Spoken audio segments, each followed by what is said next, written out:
And hello, PlayStation fans. I'm Matcham, joined by a girl on the opposite side of me, and we're going to be going through the Masters Circuit Grand Final. Multiple months of action have been leading into this stage, and EU was a blast. North America shall not disappoint either, as it's always a little bit more wild over here. A lot of amazing teams are showing up for today. It's going to be a wonderful day. It is our finals. All of these teams today have qualified, and we've got a lot of action to unfold and a lot of prizes to give away at the end of the day. Well, without any further ado, let's just jump into everything that you need to know about how today is going to run down. We are in the grand final stage. We're going to be running trios, no surprise on Apex. 5 games is all these players have in order to prove what they can do. Up to 20 teams, and we are going to be playing on Broken Moon. Broken Moon is such a wonderful map. Every map is different, but this map is a little bit more fast-paced, so these teams do have to play to their advantages. Here are the point systems. So for first place, it will grant you 12 points. For second place, you will earn 9 points. For third place, you will earn 7 points. For fourth place, you will earn 5 points. For fifth place, you will earn 4 points. For sixth and seventh, you'll earn 3 points. 8th to 10th is 2 points. 11th to 15th is 1 point.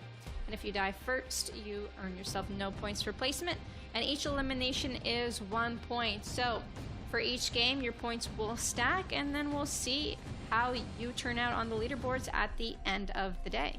And what is that leaderboard all about? Well, that is very simple. We got some cash that everybody's going to be playing for. First place going to be walking away with $1,500. Then we're going to drop down to $1,200, $975, $600, $300, and $150 for everybody that is in 17th through 20th. But note those asterisks right next to first and second place. Each player on those teams will receive a PlayStation 5 as well, so 6 PlayStation 5s being dropped right now, and I'm only mildly jealous. This is the most pressure on the line for this season, and we are about to show our qualified teams, those who have made it. These are our teams for today. We've got 1K, a Toaster, Axolotl, BMB, who've won twice in this season, Bro, Copium, DDK, Fake Preds, who have won once, High Precision Gaming, Metal Gears, Neighbors, Oni, Outsiders, Parallel. They've only played once, but they've also won once, so definitely look out for them. Paolo Preds, Rollers MX, Ruthless Ramparts, SFX, MKS, Titanus, and TPK. Wonderful squads here showing up today. It's going to be a powerhouse to run through. I'm expecting it to be pretty fun, all considered. With only 5 games, that means the fact that we were talking about this earlier. There's a lot of nerves that are going to be on the line, and everybody's going to have to be trying to deal with that as they move forward. If you think that you've got nerves of steel and you can be competing at this stage, make sure you jump over and go down to the website down below. That's going to be compete.playstation.com for all of the opportunities. There's going to be a ton of games, not just Apex. You want to do some fighting games, some sports games, whatever you want to be involved in, make sure you go and check it out, because there's a great community behind all of this and a lot of fun to be had. And whenever we're looking at that, there's a ton of different ways for you to get involved. But most notably, we want to be talking about the Win-a-thon. The Win-a-thon is what we've got going on right now through all the PlayStation tournaments in January for a chance to win prizes like the new DualSense Edge controller or PlayStation 5 consoles like we're giving away right here. Sign up on console and start competing for prizes today. Full rules can be read on compete.playstation.com. Definitely make sure you head on over. A lot of amazing stuff. If you like fighting games, definitely a good example of something you could participate in. There's lots of fighting games that go on that PlayStation does host for the community. I mean, the FGC is just fun in general, and you love to see the fact that PlayStation's given them a ton of support, and they gave us some support too over here in Apex, so we're going to be having some fun. So make sure you sign up and just get involved. You'd be amazed as to how much fun it is and how many people that you can meet with a like-minded mindset on how to approach the game. And if anything, you might be able to build a team and start competing in some of this stuff. But enough of what could happen in the future, like a few weeks away. Let's start talking about what the future could happen inside this next game, as we are going to be going over to the fun and great Broken Moon. As circles have been mean there, I think is a nice way to put it. Yeah, we've had a lot of northwest, northern zones today. Not many southern zones. If you watch the EU region, we casted that earlier on today. It was a lot of fun. You could really tell which teams maybe were cracking a little bit under pressure. There was just so much on the line, right? PlayStation 5s. On top of that, a lot of cash prizes. Who wouldn't be a little bit nervous game 1 and 2? But you want to get that perfect balance of confidence and smart play to start off with. You want to be consistent. If you get a good first game, good second game, then it's easier to be consistent throughout. But if you're lacking in those first couple games, then the nerves really start to pressure you, and it might be hard to catch up to those top teams. I feel like we're going to get a fairly balanced lobby. A lot of good action will unfold today. Yeah, we're going to be talking a lot about points per game because while walking away with a victory and a lot of kills in one game is great and will put you in a decent spot on the leaderboard, consistency is going to be how you're going to win today. 5 games means the fact that 1 bad game could be a problem. 2 is a massive problem. So making sure that you keep your average points per game as high as humanly possible, that is the overall key to success. And we saw that. A couple of sneaky rat plays here and there from teams that had some bad starts are really what established who ended up winning the day for EU earlier today. Yeah, like Festi. There were a lot of ruts. I mean, if you were one of those top teams, you want at least one person to escape, maybe recover banners, but if not, just rat in that end zone and rack up a lot of placement points. Now, we don't know if NA will play out like EU did. Most teams in EU played around the edge, fought around the edge, and worked their way in. They didn't really scan beacon, predict end zone right away, and make their way there. And I feel like we're going to get a similar situation here in Broken Moon in our NA region, but we have yet to find out. We haven't even watched game 1 yet, so how am I going to be predicting all these things? You got to even know where the circle's going to go. If you're just killing everybody anyway, you're going to get to where the circle's at sooner or later. So, I mean, it's just the small obstacles in your way, and that's just more KP, right? Who needs to know where the circle's going to go? True. I mean, most of our teams that have made the top 3, made the top 5, did get a lot of kills throughout the day, on top of the wins that they may have gotten, which obviously do help, but the kills is what really solidifies it. How good is your team play? How good are you guys fighting? We've seen teams win back-to-back fights. I want to see that here from our NA region as well. Yeah, it should be pretty exciting because North America always comes wheels off at a certain stage. I don't mean that in a negative way. It's more just all right, well, we just need to win here, and we don't care what needs to happen. We're just going to do it. And that is always fun to watch. But enough of the podcast. Let's go ahead and get into our first game of the day for the grand final. Again, so much on the line for this one. As even we talk about prize pools all the time, there's also an amount of respect to be earned here as walking away the PlayStation champion for North America.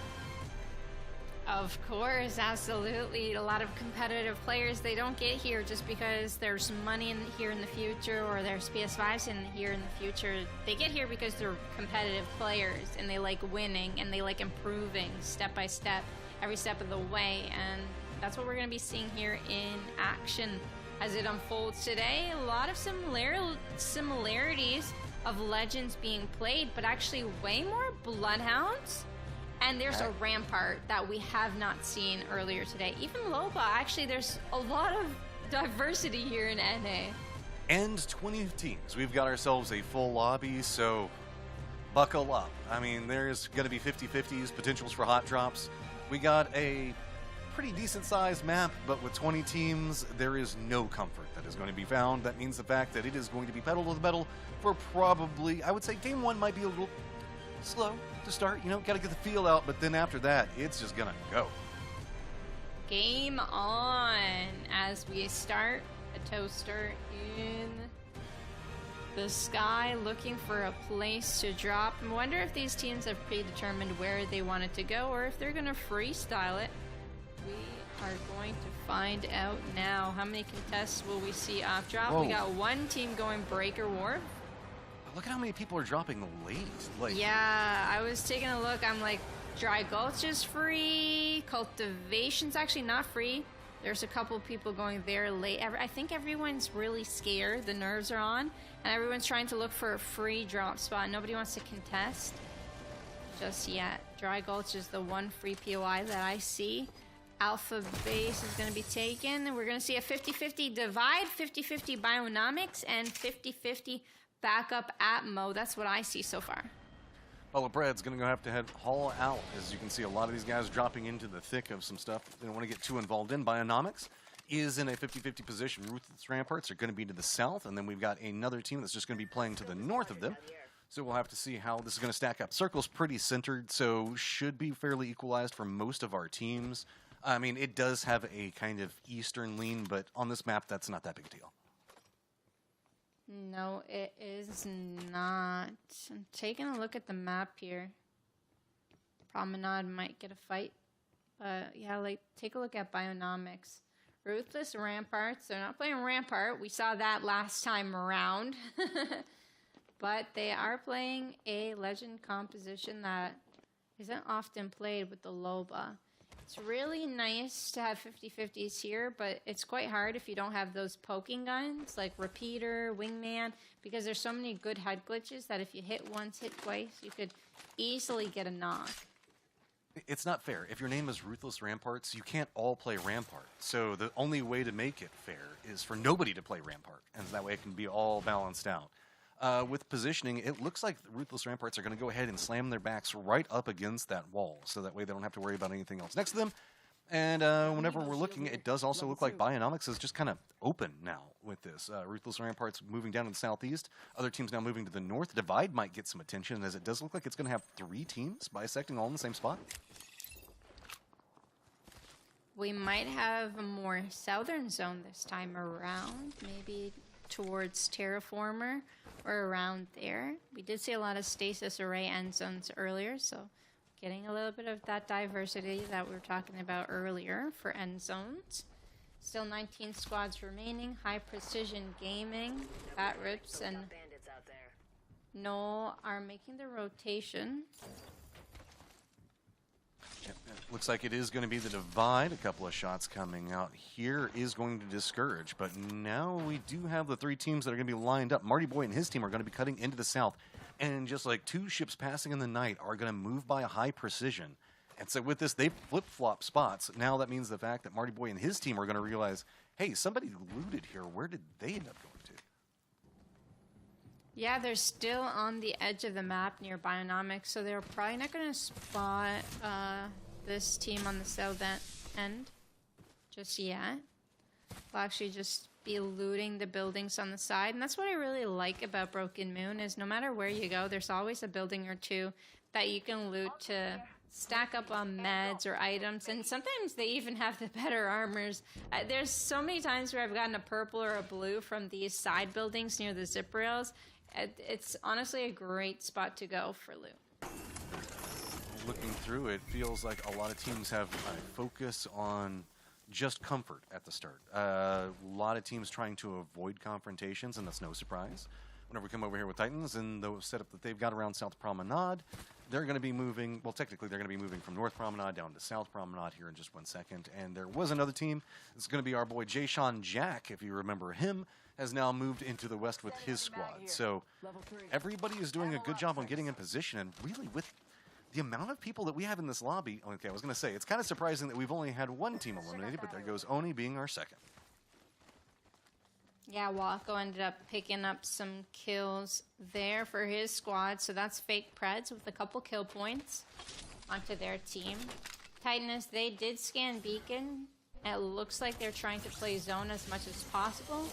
Fake Preds did lose 1 in the fight, though, so they do have to recover Daniel Spams. They're getting the revive, and it doesn't look like they're going to get pushed because they're on that northeast end of the map. Nobody's rotating over there. They should be safe for now. We got ADMP on the opposite side of what's going to be going on over here, so it's B&B making the push into Rollers MX. This is going to be a strong fight between them. There's going to be a couple of the favorites coming out. Good angle is going to come up for Rollers MX, but they've got to be careful. They find themselves getting pulled into a bad position. Step away.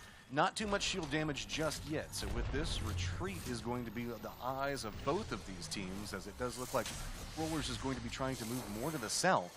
But there is another team position there, so they might find themselves going in too many opposite directions. B&B, though, does not have too much to worry about to the north, and that's the way they tried to extricate.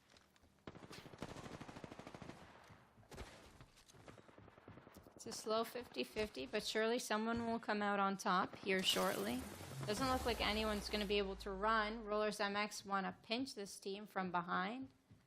So you see Danonino coming in from behind. He gets the angle, he gets the one clip, and Awope goes down on BNB. That is going to be a good start for Rollers MX, taking one of our top squads out early in game number 1. Well, not the whole squad, though. Just a member. We got ADMP that's trying to run away from this position, so we'll have to see how that's going. I think he's cutting more to the east with everything that's going to be happening. Yeah, he is the last one up for his squad. Dynasty going down early. This is a squad that can pump out a lot of damage whenever it needs to, but losing too early does mean the fact that this is going to be much more of a safety game. We talked about that before we got started. Points per game is going to be the name of the game today, so we'll have to see how much BNB can do already from a rough position. Something that he might do is wrap all the way around for a banner. Hopefully they're not banner camping. But they do not have to go too far away from Alpha Base to dodge that storm damage, as it just cuts right through half of Alpha Base, as you can see there on the map, as Ruthless Ramparts do traverse through it. You see ADMP on that north end of the map trying to run back for that banner. Is he getting banner kept? Probably. It looks like they're looking his way, but we'll see if he can make a safe recovery. Zone's about to close, and we are about to find out where the zone is pulling. Looks like the fake Preds could be coming in along a path to the north as well, and this is a lot slower than what I was expecting. Sure, we are getting firefights, but no firm commits, really, from a lot of people just yet. Parallel going to be coming in. Hard shift down to the southeast, though, is going to make it to where everybody is going to have to play more aggressive than they were wanting to, most likely. So, where that Bionomics position that we were looking at beforehand, just to the northwest of that is going to be where we're going to be going. A good wingman shot's going to connect. Parallel, are they going to continue this follow-up? Yep, going to go ahead and flush him out. DDK's playing Fuse Rampart Valkyrie. Good offense, good defense, and a good legend to traverse the map and help with the rotations. Looks right on paper. Will it work out for them? Are they going to scan Beacon? Oh. Putting that on single fire so we can hit all of our shots from long range. But is that going to be enough damage? It doesn't look like it's even close to enough damage, as we will see a phase go away. Look at Gameslayer, though. Might be out of position there on the low ground. I see 2 people behind that wall. Yeah. They're very focused in right now. Are they going to spot the movement coming out from that? I don't know. Sorrow, I don't think that he managed to see that. I don't know how that angle works over there, so it might not have been possible. So on the opposite side, DDK's got to be careful. They're running a very wide split inside this, and yes, while they do have a good gatekeeping spot, they've got to be careful not to overstay their welcome, because this is the complete opposite area of where the circle is. Oh, wow. It pulled way down southeast, even further than I would have imagined. Could actually end on the bionomic side of things, even. I was guessing Terraformer. Take a look at this. DDK already one down on them. Uh-oh. Is that more friends Another coming? squad came in. Yep. This is not a party of 2. Parallel's going to heal back up, get the thirst. DDK eliminated fully. That was a clean fight coming up from them. So I don't know if Memoxai and the rest of his team are going to be jumping into this as actively. But yep, looks like they're still making the commit. Greffel's going to go ahead and manage to get his health back up. And it's almost like these guys weren't even fighting a second ago. Good angle right off the start. Going to connect for some of the damage, but Parallel has got to be careful. They were the ones that are just trying to get caught inside of this one. So now they have to just throw down everything that they've got. That is going to buy some space. But you can see the damage has come out onto Parallel's side. Good shots are going to connect. Regretful. Rest of the team suddenly finding a way to turn this. Who needs shields when you got aim? And they are unlocking this. Rollers MX just takes a ton of damage. Parallel with the mid-air stick as well. That was a really clean fight against a really good team. So definitely some claps in the chat for that quick and clean fight for Parallel, as we move on to TPK on the other side of the map. Also in a skirmish over here, massive R301 playing edge of zone. I think they're looking for somebody. Not sure if they're going to be able to find him, but Bro as well, fighting inside of a building with the Caustic. Great defense coming in from the Caustic. Good barrels as well. All I going can to be say enough to hold them in this small building. Look at this, bro. That is hard to push. And I'm hoping that's the reason why they chose that name and that styling, because that is defended. Got to be careful, though. They did find an approach from the top. That's going to be yellow armors lined in. Good spray is going to connect a lot, but that is a lot of damage on bro. One of their members already down. He was trying to step around into this, use his teammate for some shields, while he's trying to shield bat up himself. You have a lot of caustic damage that's trying to come out right now, and is it going to buy them enough time to get this res off? It looks like it is. I like prioritizing that revive, but Bloodhound may have overcommitted just a little bit because he actually ended up going down while the revive happened. All right, 8 going to get that trade on Lovitz. That's Titanus, and now it's a 1v2 situation. He's going to go down. Lovitz and company are going to win that on Titanus. Bro's going to be eliminated in top 12, and Titanus is going to pick up 3 kills. Here's our death funnel down to the southeast, as it is just a massacre. We have, at this point, I believe 7 teams are all intersecting around this area. We still have, I think, 3 to 4, bare minimum 3 that are all lined up right along the southern part of this cliff facing. Take a couple of shots. TPK finds themselves in the thick of it. Some connecting shots onto that one doesn't buy them the space or the comfort that they want to work around, as the circle has collapsed in. And that means the fact that with this new circle, there is going to be a canyon wall that is going to divide this in a near-on 50-50 situation. TPK's got a really good spot because they can decide to go to the west of the mountain or the east of the mountain, but they are the only team playing that chokehold for now. Actually, no, they're going to leave their spot. They're going to play towards Terraformer, which is quite odd to be honest, but if that's where they want to rotate, then so be it.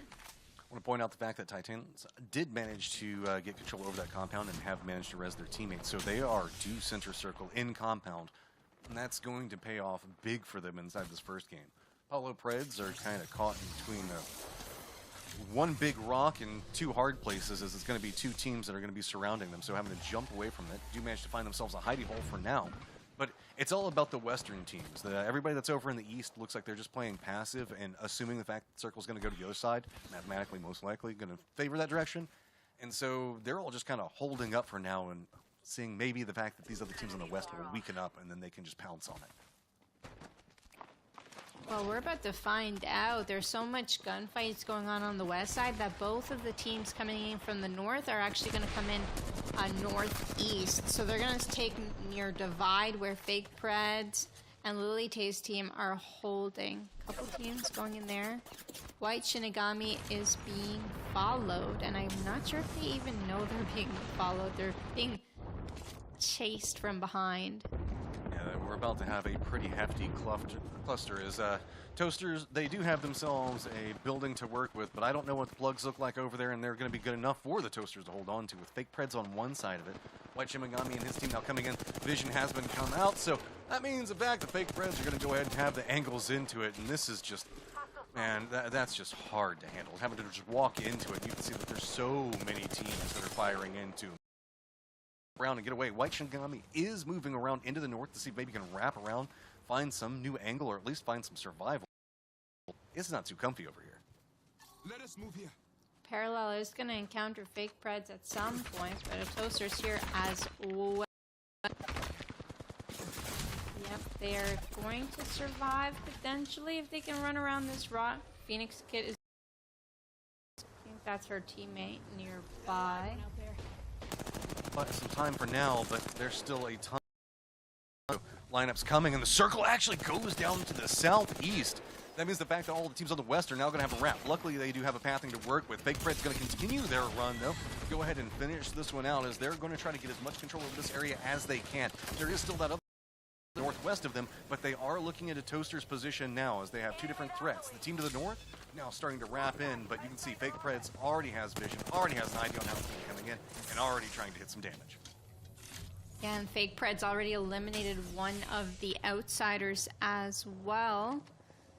So they've got a lot of kill points for a lobby of this size. Still 8 squads remaining. They're going to go for Packers Death Box, loot up with the smoke. I feel like Bangalore helping them loot is such a great idea, but they have to gatekeep, and maybe looting for that long actually allowed this team to close the gap on them, and this might be trouble for Fake Preds. Wako taking in some damage. Daniel Spams doesn't know whether to use ulti or not. He's going to hold it for now. He's going to play patient. R3 one-shots coming through, and Tech 11, thank you for letting me know, is going down.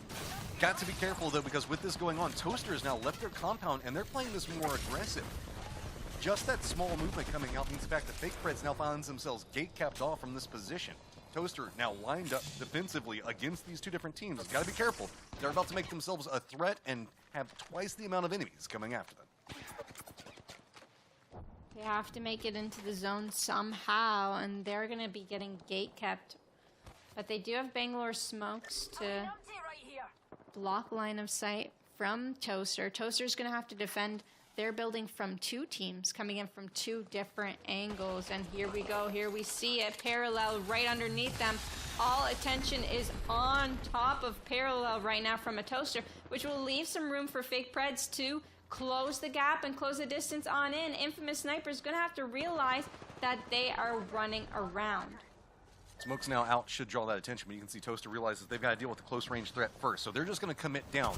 Deep position, try to get some verticality, and looking up at this one, it's going to be Toaster that does get the vision in, but is it going to be enough to stop? Shots are coming out. Infamous Sniper is going to go down. Parallel makes an aggressive play, and it is paying off in a big way. Distraction is also allowing Fake Preds to move around onto the east, but they've got to be careful. Parallel does have one of their members go down. Regretful and Tech both managing to pump out a massive amount of damage over here. Toaster gets eliminated. New circle pops, and it is actually going to favor down to the south, and Fake Preds, continuing to hold this one down, are going to go ahead and take out Pablo Preds as well. My goodness, it's great that Fake Preds actually went around. It's going to give Parallel some time to recover after getting one knock there. Look at Dinosaur Venom hiding in the tree, and Titanus has no idea. Does Titanus not have a scan legend on their squad? I just count that up to Dinosaur Venom. He is really good at finding these little hidey holes. That has been like his MO for the entirety of the qualifiers. So finding a way to hold this one out, he's still got to wait for Titans to go, though. Like, what is he going to do? He's not going to have any type of easy pathing, and they're in no rush to leave. Yeah, he's going to have to try and make a grapple over, and I think I've seen it done some parts of the map. I'm just not sure if he can do it right here on this. Not grapple, sorry, zip line. He's going to have to zip line and find somewhere to connect that zip line, but he's not going to be able to try or attempt to with Titanus right in front of his eyes. He's not going to be able to leave. Titanus is trying to go around, but they're just going to die to the zone. And there they are. They're running inside the zone, tanking it. It's going to be tough, and Titanus actually eliminated before Dinosaur Venom. All right, what you got now? The way to get around is open. Do you have a way to get there? He needs to make a zip line, but I don't know if there's any spot for him to connect it. He's just going to try and zip line on the mountain and buy himself as much time as he can. Oh no, the zone's coming in. He's trying to hit that grapple on the top of the mountain, but he's not going to be able to. It's not high enough. His zip line is not going to be good enough, so he's going to go out in 4th place. But hey, at least you out-survived Titanus. I mean, what could you want more than that? Hey, placement points that was the goal, and he managed to get it. So looking through, you can see that the lay of the land. We've got 3 teams that are stacked up, all of them still full members. One holding compound down to the southeast, but it's going to be Fake Preds that are holding to the east. Sorry about that. It was the southwest that we have a team lined up. With this hillside, though, it's kind of interesting. It's going to be very hard to get full vision on anybody. So with the way that the collapse is coming in, I think that it's Tech and his team that might have the easiest path into center without having to move. Yeah, I mean, they do have a nice spot, but they do have a team that is going to angle them as that zone closes in. So it's quite hard. When there's 3 teams and it's a 3-way standoff, it's just who is able to put more pressure on who, and which team can stay alive the longest. Oh, take a look at Hennessy. I think they actually disconnected, but Parallel's not going to know any bit of information that we know. So 3v3v2 potentially in 10 seconds. Yeah, this is a This is a pivot point, to say the least. He needs to have vision on both of these teams and trying to feed the information back to his teammates. Parallel, they have a good position to play from, but they have to avoid any form of trap that's going to be coming. They do manage to respond quite quickly to that, but it's going to be Arcstars now coming out, playing the angle around from it. It looks like the threat is going to be approaching him, but Good Spray is going to go ahead and connect onto one, take him down. And so with this, you're also going to see Fake Pred starting to make their move down around the south of this one. They want to make sure that they're playing the outer wall, picking up whatever kills are going to be coming out of this. Parallel, though, now gains more control over the center. They're going to be looking right down onto what's going to be happening, hitting the shots into it. Woko takes a lot of damage, but is going to be jumping in right on top of him. Second Trump's going to be coming in, as well as an Arcstar. Parallel is somehow surviving all of the throwables and everything. I mean, the kitchen sink is being dropped on top of them right now. Yeah, and they're able to survive all of it, and that's what we were talking about. Who can survive the most? Fake Preds is on low ground with those head glitches, but who is going to have to move first? We've seen high ground lose before. Earlier today in EU, Fake Preds, the scans are going to come to an end. 15-second cooldown so far, so they're not going to be able to have that vision in this final fight. Waco's used ultimate already. I don't know what left they had. Does Daniel Spams have his ultimate on Bangalore? Yes or no? It's really going to come down to it. 3v3v1. There's one there on the low ground. They're going to have to jump down on him. Parallel going in the air. Are they going to fight Fake Preds? Why is Tech taking so long? Does he really need his ultimate while his teammates are fighting? Trying to get it set. The solo did jump out and away from it. Shots are going to connect. Woko's taking a ton of damage. Parallel trying to hold it through. Zimzy's already taken a face full of damage as well, and he's got to be careful off of it. One member now going to go down for Parallel. Fake Preds just has the aim. They're surviving through this one, and they are going to pick it up. Fake Preds take game number 1 in our Masters Circuit Finals for Season 3. Wonderfully played from the low ground. What can you say? We knew Fake Preds were going to do well today, taking home this win on the Bloodhound Bangalore Horizon Cup. No Skyward Dive, no Valkyrie for those rotations, just fighting their way through in and throughout this entire lobby.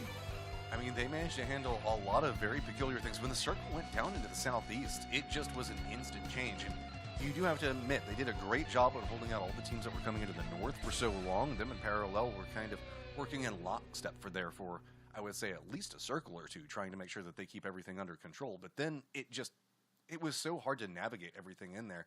You do have to at least give it to Parallel, because the amount of threats that they had to deal with close range is wild. Yeah, I feel like there was a bit of miscommunication as they had 2 members go into the fight right away. Seer kind of stayed back. Although Seer did a great amount of damage at the end, sometimes you don't really need that wall hack legend when it's a 3v3v1. You just need to go in, try and take the big team down, and hope for the best. You just got to be on the same page there, because if you're fighting with your team, that outcome might have been a little bit differently. Although they didn't get the win, they played amazing. They got so many kills, and they made the top 2. I can't help but feel that Parallel might have been afraid for the solo that they knew was right underneath of them, and that's why they were committing into the scan. But the player had already jumped in and moved into Fake Pred's side at that stage. So I don't know. That's one of those ones that's just weird in general. Is I understand maybe what the mindset of it was, but again, I 100% agree. Is at a certain point you just gotta have your teammates back inside that firefight. Yeah, it's a lot about timing, and the timing wasn't perfect for Parallel there, although they played exceptionally well. Their shots were hitting, they rotated well, they fought well. Everyone stayed alive until the very end. It was a great game from them, and coming in from that low ground, even just taking the spot from a toaster, that was incredible for them. You can see that the recipe of disaster on how it all started to go. Fake Preds in this position had troubles galore, but just good defense. I mean, you can see that they kept shooing away teams that tried to move into them, and that forced that team onto Parallel side, slowed them down, and while Parallel was having to contend with this, Fake Preds made their move into the circle and got into that low ground area. As the circle moved in there, you can see they're already in track, in position when that new circle was popped. You can see how well Tech 11 can shoot, but this is it, right? It's route popping off as well. Fake Preds hitting all of their shots there at the end, taking out Tech, taking out Regretful. It just seemed like they were fighting one by one, whereas it should have been a full-on 3 versus 3, but take a look at the stats. My goodness, its route didn't even have time to shoot. Its route was scanning. The entirety of the game while Wako just flies up into the air and shoots everyone out, and Daniel spams too. The aggressive ones, for sure. I mean, if it works, right? Give everybody else the information they need to get the kills, and you can I don't know, tickle somebody here or there. At the end of the day, it'll all work out just fine, as it does for Fake Preds. They're going to walk away with 12 kills and the victory. That is a solid start on the day.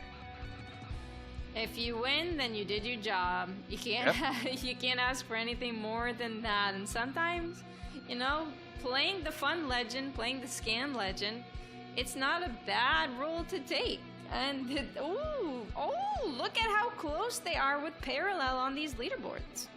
Lieutenants did manage to also get that position that we saw earlier. The circle popped away from them, and if we remember those poor 4 placement points that they got, as the zone is what ended up killing them. The ring, never ever nice, and is an absolute cruel mistress to them. Yeah, after seeing that zone pull more towards the eastern side of the mountain, they have to make their play there because they have no Valkyrie, no Skyward Dive. They can't just run around that mountain after the zone closes in.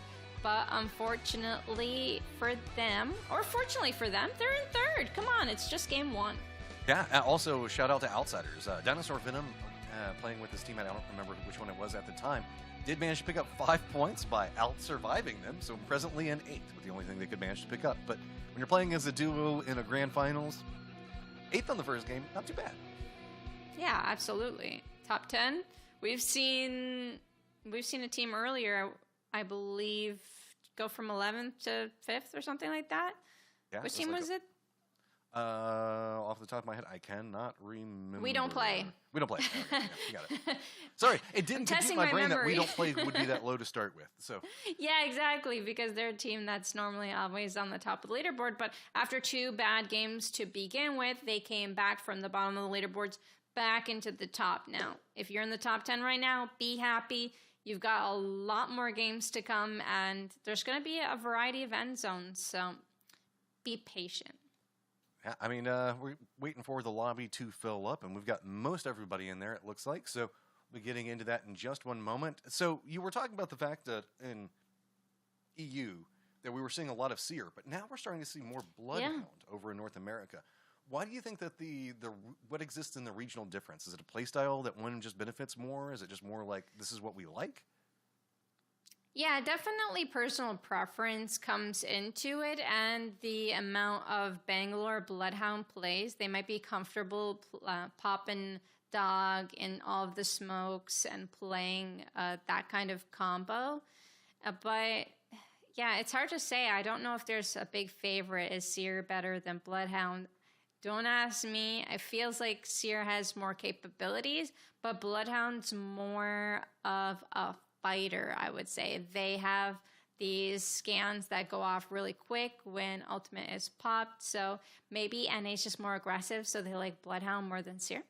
I mean, that's why I like Bloodhound more than Seer. It just feels like, I don't know, Bloodhound gives, Seer gives you the information to make the play. Bloodhound is for whenever you are already in the thick of it, or they're really close and you want it, you got to fight right now.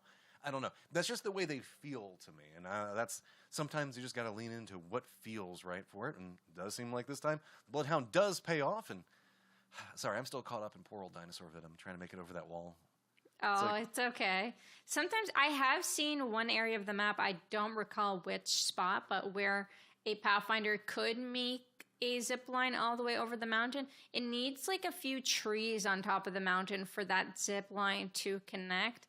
He'll get it next time for sure, but he did outlive Titanus. I'm actually very surprised that all 3 of them managed to go in the zone and die. They didn't leave one behind to just play life, but even if they did play life, they either would have fought Dinosaur Venom or died later on anyways, as the 3 teams on the other side were okay for another zone, so it wouldn't have got them many more placement points but 1. I mean, did they not have a scan legend? I think they had a Bloodhound. Yeah, We're but at gonna the same find out time, this next game. We're gonna they got look control for over the tightness. entirety of the West, so I'm not going to be too mad at them for not just randomly like using it or whatnot. Yeah, true. Because Especially that I'm willing to bet Dinosaur Venom was hiding out there for a minute. I've never known about that spot. That tree spot. He just blended in with the tree so incredibly well. I want to try that and see if it works for me. It's kind of weird because you even in like Apex where there's so much verticality that's coming in, everybody's jumping around. Yeah. You kind of get locked in the let's look at the ground mindset that happens a lot. And I'm willing to bet more often than not. Like, when was the last time you were randomly running along and was like, I need to check this tree before I continue down the path? See, I just don't think they do it, and that's why I think it's so sneaky. And no fault to Titans for not seeing it. It was very common in the Kings Canyon day back in the day.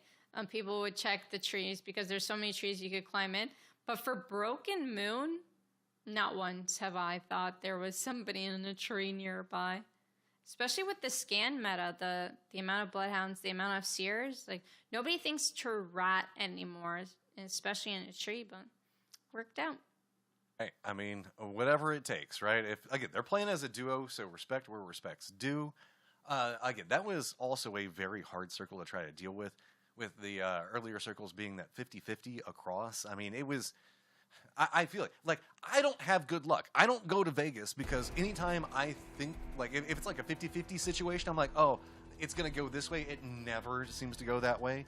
And so I feel bad for the teams that ended up on the opposite side of everything. Yeah, honestly, I've seen it end on both sides, so it is really hard to predict which side to go to.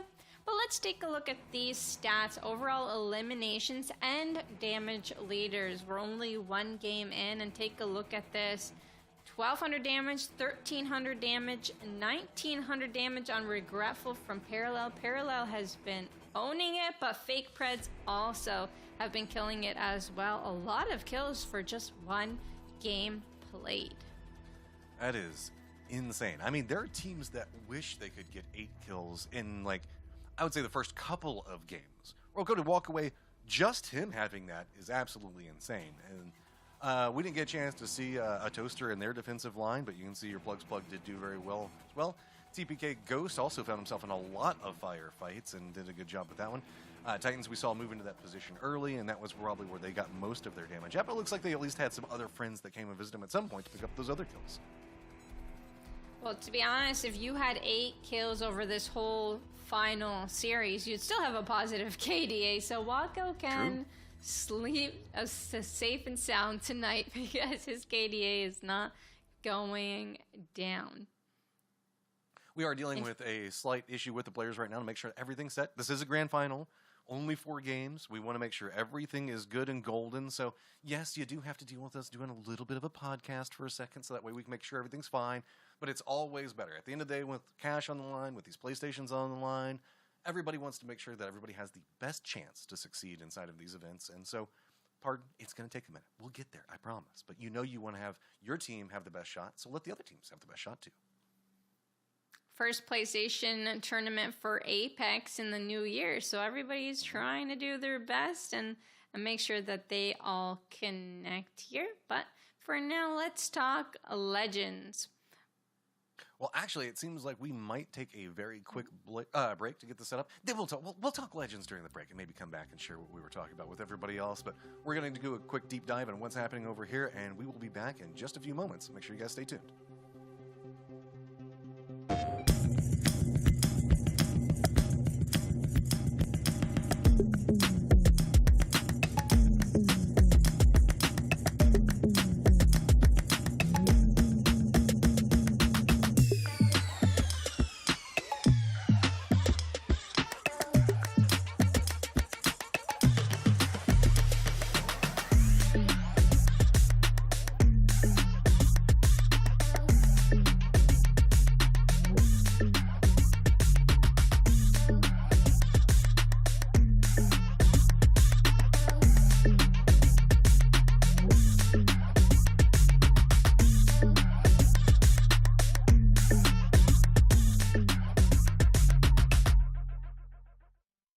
PlayStation.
plenty of time to go run and grab a snack real quick and, grab yourself a nice drink or something else like that so that way you can tune in for the next 4 games. Lobby looks like it's getting pretty situated, and I gotta say, I'm still excited for everything North America is going to be bringing because that last game was actually pretty fun. Yeah, it definitely was. A little bit of RNG based on where the zone pulled on which side of the mountain, but hey, it happens. We're going to see mostly probably more open and versatile end zones from here on out. That's what I think. Most zones aren't 50-50 which side of the mountain is it going to end on. And I'm excited for game number 2. Before the break, we were about to talk about Legends, and we did talk a little bit about the differences of Bloodhound and Seer. I wanted to talk about whether you think having a Legend that enables you to rotate like Valkyrie versus Legends that don't. What do you think about that for Broken Moon? What would you prefer on your team? Like a Legend like Valkyrie or just a fight-heavy composition where you just gotta push your way into the zone? I often prefer anything that can get me into a position that can win. That's always my strategy, is getting to the better points in the map is how I like to win. I'm not necessarily like an edge player. I know that's one of the things that we see happen inside of all these events. I've always leaned into more of the go to the center, get control of the center, and then make sure that nobody can come close to you, because then the game just becomes yours. And it makes the very end much, much simpler, in my opinion, because you're not going to walk away with as many kills. I know kill points are very, very important in this one, but at the same time, if you force everybody to kill each other, I'll take about 12 points. Your placement points, right? Yeah. Well, I think that's how Kings Canyon tends to play out more than any other map. It's get that zone, and then everyone else will die. But yeah, the meta really changed from the beginning of the competitive Apex Legends days until now. The playstyles have changed. More Legends have been added. So there's just so much more into the mix that you see a lot of professional IGLs have been like, hey, well, we had to relearn IGLing because it's not the same as it was a few seasons ago. It's quite difficult to do, and the fight-heavy teams have been getting a lot of kill points, which are really showing themselves on the top of the leaderboard compared to the rest, because they're getting that 8 kills per game. So you're definitely going to see them on the top of the leaderboards. I've yet to see one team play for placement only and do well, aka win a tournament. I feel like most teams end up playing Edge at some point, just because it's really hard to only play placements on these big maps. Hey, I just got bad aim, so that's the reason I always want to be in the right spot, because if it comes down to shooting something, that I'm good, but I'm not as good as these guys, so I know what I would need to do to get inside of this position. So placement points, my strategy. In the tree, that's what I do. I love that play, to be honest, and I'm really happy for Dinosaur Venom for being able to pull that one off for sure. Everybody's loading in. Axolotl is here. Got a lot of people loading in. Do you see anything different still? I see a Gibraltar on Black Mamba. We've got a Watson on Symphony on Team Oni. They ended up dying early, unfortunately, last game as well. I'm thinking, oh, I love that. Oh, so, with this, let's see how we're all going to line up. Circles that was really the main villain of the last game, and really it always is the villain if you think of it. We're all fighting each other, but the Circle's the main bad guy. B&B making their drop in, and seeing much earlier drops this time. We saw I would say 3/4 of the lobby drop late. Now it looks like it's much more diverse. It did seem like the zone got more kills than some of the teams last game, so the zone definitely could be. I wonder actually how the zone would place on kills alone by the end of a tournament. That would kind of be a funny stat to see. I've always wanted them to track damage by the zone and see at the end of the day, do players do more damage than the zone does? That's actually a way more fun one than what I was thinking for kills, because a lot of players play in Storm 1 and 2 and take some damage. Oh, no. Tightness took a lot last game. Oh, the G7 Scout chase? Okay. Man. Nice alternator shots as well. And we're going to see a little spam finisher. Dynasty that only takes one button, not 17. All right, he ends up mailing the guy and taking his loot. Ooh, on the other side, 1K. Solo running. Oh, no. Where are you going to go? Circle is due up center, so that's going to be pretty much all by its lonesome. Attention, but at least center, right? So find you some loot. Go for that placement point mat style of play as the devotion is going to get picked up. And I know it's going to get dropped, but just let me have this for a second. Yeah, you can have that for a second. There's actually gold devotion somewhere in the map, if you can find one. And actually, the devotion is a really, really good, especially if you have a lobe on your team. That could just get you a lot of energy ammo whenever you need. Devotion is still in his hands. Does he swap it out for the Volt? Yes, he does. You had your moment, and your moment has ended. How do you feel about that? Hey, look, it's important. Every time I get to see a devotion or an LMG played, some part of me is happy, right? Again, we've established. I got bad aim. I just spray a direction and things. That's how I kill things. Looking in, there's not a lot going on, really. Dark Tension's the closest one to anybody else right now, and there's no way he's going to be doing anything. Parallel, pretty much chilling, living their life, and positioned very far over here in production yard. But they don't have too far to go in the pathing either. Really, maybe to the south around cultivation we might have something brewing, but that's still at least maybe a minute away. Hemlock here, level 2. Yeah, it's going to take some time. Normally, the games start off slow, and once we get to that mid-game, the zone is closed at least once. Then you start to see teams fighting. High Precision Gaming on triple blue armors. Running that Bangalore Bloodhound we were talking about earlier, and Valkyrie just to get in the zone in case they're gate capped. Ooh, I have a good question. How do you think about car SMG versus R9? See, I'm just an R9 person. Like, I don't know. I think it's just like recoil control preference. Is the car is fun. I don't know. I think it's just I've had too much time with one versus the other. So I'll have to. I don't know. That makes sense. Yeah, because the R9's been out for longer, you're more comfortable with it. For me, I've been a big fan of the car, so I'm a little bit sad that it's going into the care package next split. Whenever they do make that change. I think it's this upcoming week. Ooh, and another gun going into the care package. G7 Scout, as you see on Dano Nino here. Good shots coming in from him. He scans one on his left, so he is aware that there's a player over here. Was it just a knocked guy? It could have been just Josh. Yeah, and it looks like they got the thirst, so he got a little bit bamboozled with this scan, but they got the thirst, and they're going to play this one slow. Two more other players in the divide, though. It's going to be Jason Jack and Trayvon TM. They are going to path into the north, make their way into Eternal Gardens, but it's going to be Woko and crew that are going to be coming down from their backup Atmo position. They could be bumping into. So while Jason Jack is the action hero of our hearts, that's going to be a hard fight. Oh, you weren't here for the Jason Jack show, were you? I don't believe I was. I saw that they were on Team Metal Gears, but that is all I know. I was not here in the last Wildcards event. Jason Jack is a 80s action hero. That is something that we just decided is Rollers MX. Hey, you're going to have to be careful with that one. Step away. And, whoa, we've got 3 teams. Toaster coming in from the south, going to be landing right up on top of them. Dynast and Nuope also coming into this one. So Rollers suddenly finding themselves sandwiched, and this is going to get nasty very quick.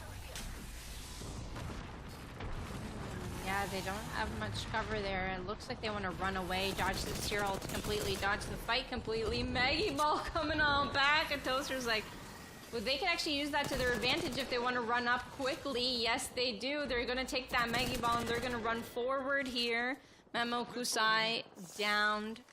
Dynastied also downed. Mercenary finished. Rollers MX eliminated. Nice shots from Lily Tay onto the zip line. Toaster, you saw them have great positioning last game, but it didn't work out in that 3v3 fight.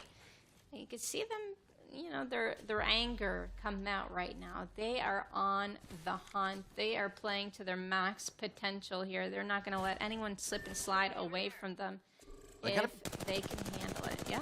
With these shots going out towards B&B, that does mean that Trayvon, who did path back down here, I think he was trying to jump in and maybe get involved, third party it.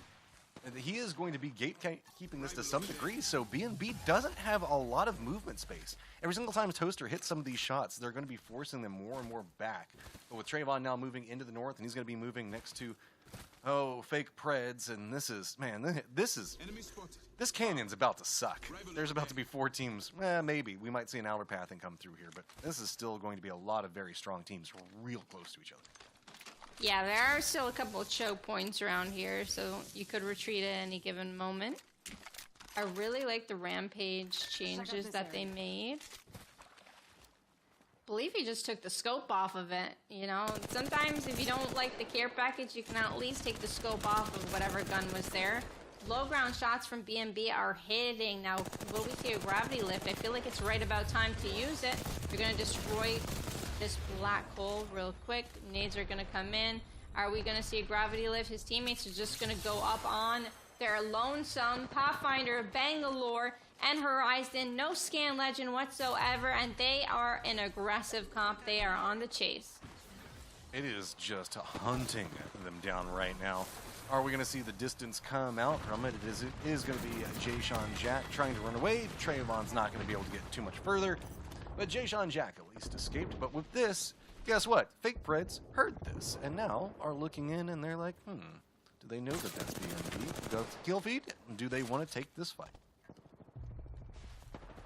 They're going to play it slow for now, as it seems. The zone did pull directly towards them as well. It's pulling more towards Eternal Gardens and that area, so all teams will be revolving around them here shortly.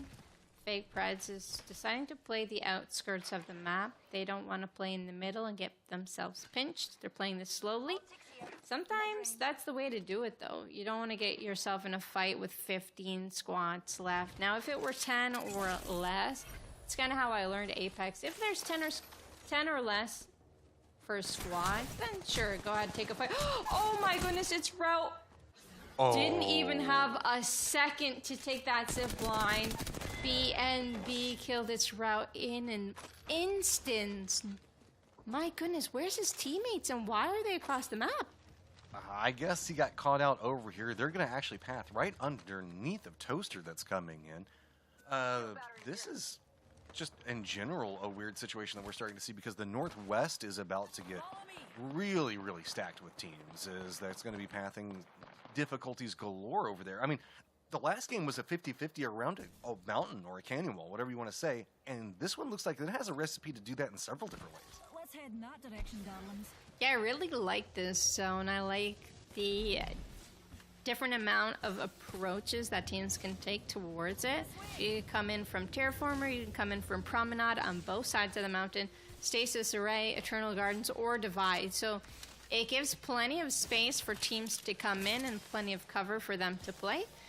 But from what I saw on the map, most teams are on the northern end of the map, so they might end up, converging in Stasis Array. Titanus, they're tanking zone. They got 48 seconds to get on in before the zone closes, and they got a few syringes. Now, as to what you were saying earlier, how much damage does the zone do? Well, it does a lot. Old school strategies of being able to ramp in easier fashions are not going to be something that we're going to see as much of. Titanus having some, again, issues with the zone itself, but they should be able to make it. You can see they're pathing in. There's actually no teams in this angle either. Somebody might be able to see them from Eternal Gardens, but you can see Eternal Gardens has got its own problems. Meanwhile, back over into the northwest, parallel, looks like they're going to be on the chase. It's going to be Demios on the other side of this, and I think the Demios and team are going to be able to run directly into the zone. Well, looks like Demios is just going to try to run for it, so he did manage to at least scavenge and get away. Something good this way. It's going to be tough getting into the zone. They do have Wraith Portal, which might help. But once they get towards Stasis Array, they're going to find 2 or 3 squads already there. Jay-Sean Jack might be a solo in Stasis Array, so actually they might find a safe pathway into the zone. They're pinging them out in front. Tech 11 does have Sears, so I'm not quite sure if they scanned him out or not. I think they see him on the side. Because he's a bit far for the scan. Yeah, so Jay-Sean Jack's going to have to retreat into that opposite hillside of where Titans came in at.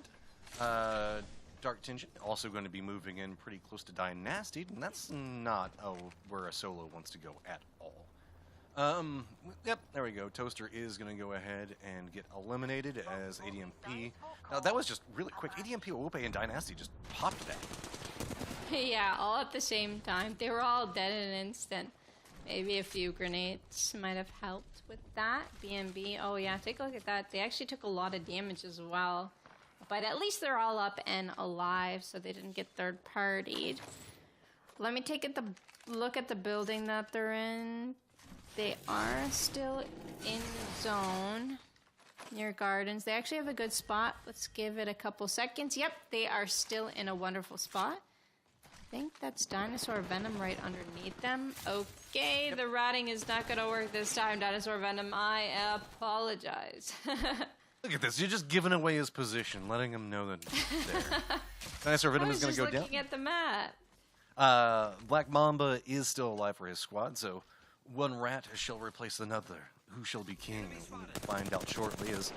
That's not necessarily the rail that you want to take to come into this one, as BNB is going to be able to gatekeep out from this point. This is right along the edge of the zone, so it's going to be pretty bad for TPK, as it looks like they are going to have to move back. Keep in mind, we did see Ghost pump out a lot of damage in that first game, so this is not a team to ignore in the slightest. No, TPK is a formidable team as well, and they do have a couple options. They could go to the west side of the mountain. They don't have to push BNB if they don't want to. BNB is actually running away. Take a look at Bro, though. They are in the gas fighting with Caustic, doing a great job. Taking down two, Dreamer and Steez.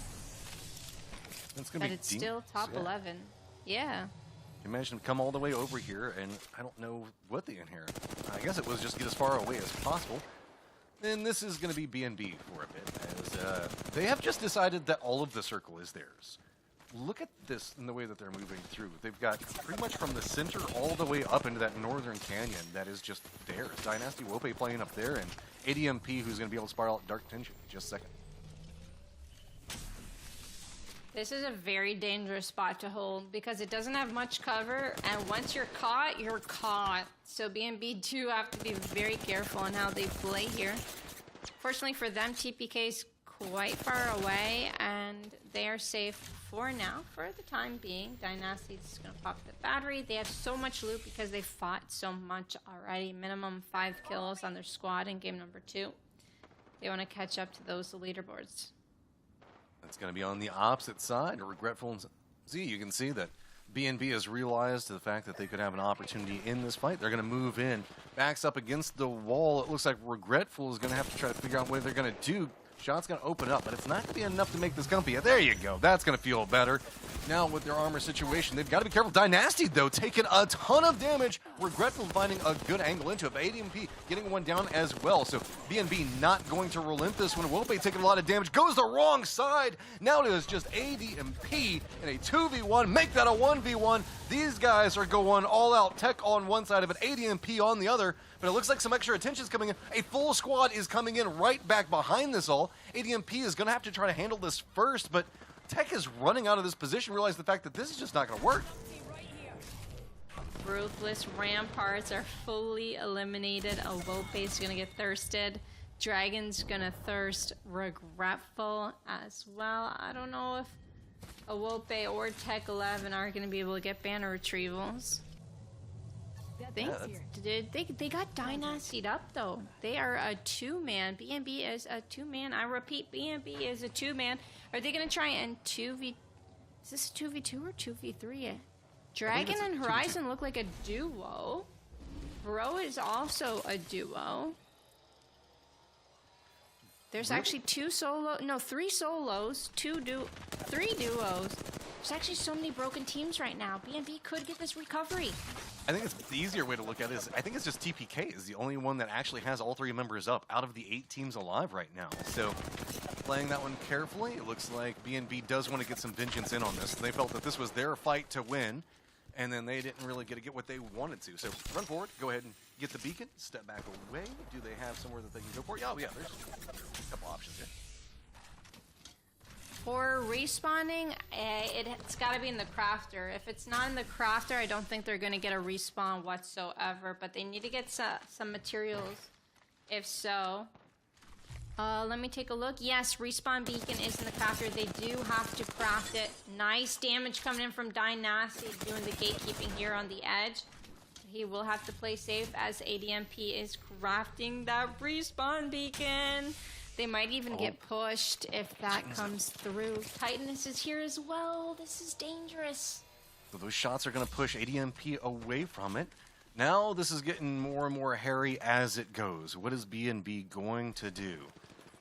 TTN on the opposite side starting to play this more aggressive, and suddenly it's going to be B&B right in between two. Dynasty said, no, this is too hot. I'm just going to go ahead and cut out of here. ADMP is going to have to hoof it himself, but looks like they're just going to go ahead, take a defensive line, but Dynasty's pretty much out in the open. I was going to say, he's going to step back, use those walls, get some control, let ADMP in first. There you go. That's a good teammate. That's a very respectful teammate, and they actually have 1 of 3 real estates in the zone. They're quite center map, and we're gonna see the respawn beacon go down here shortly, but I think other teams are going to take a look at that. Has he placed the respawn beacon down yet or not? I'm curious. Maybe they're looking at their surroundings before they do so, because once they put down that respawn beacon, teams are going to flutter nearby. It's not the worst idea. I was going to say maybe wait for a fight, but no, it was like, we're going to go ahead and make some commitments in now. There are still the 2 teams to the north that have been messing with them. Don't forget about Tech 11 that's going to be over there. Demos and the rest of his team are down to the south, so see how well they can do this. Can the doors provide any form of safety? It looks like it's going to be just enough. Dynasty taking a face full of bullets, but are they going to be able to get it? That was an explosion right up on top of him. I could not tell. Oh yes, respawning. Lopez is coming in.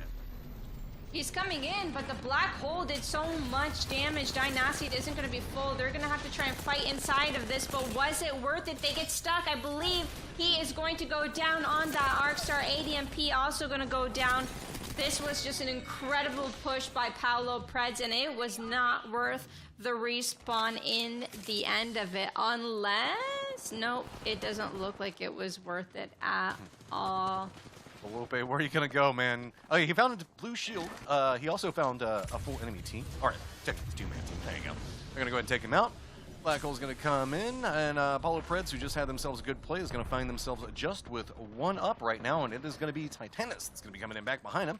So, got to be careful with that. Demos and TNM 9 Galv also managed to get control over the circle. So, keep in mind, TPK, 3 members still up, haven't been involved in a lot of these fights and should be coming in pretty fresh. This should be TPK's game right here. As you said earlier, they're the only trio, and it looks like everybody else has been fighting. Tech 11 been caught out, so Parallel eliminated. At 5th place, that's 4 placement points to take home. Titanus, the duo, they're outside.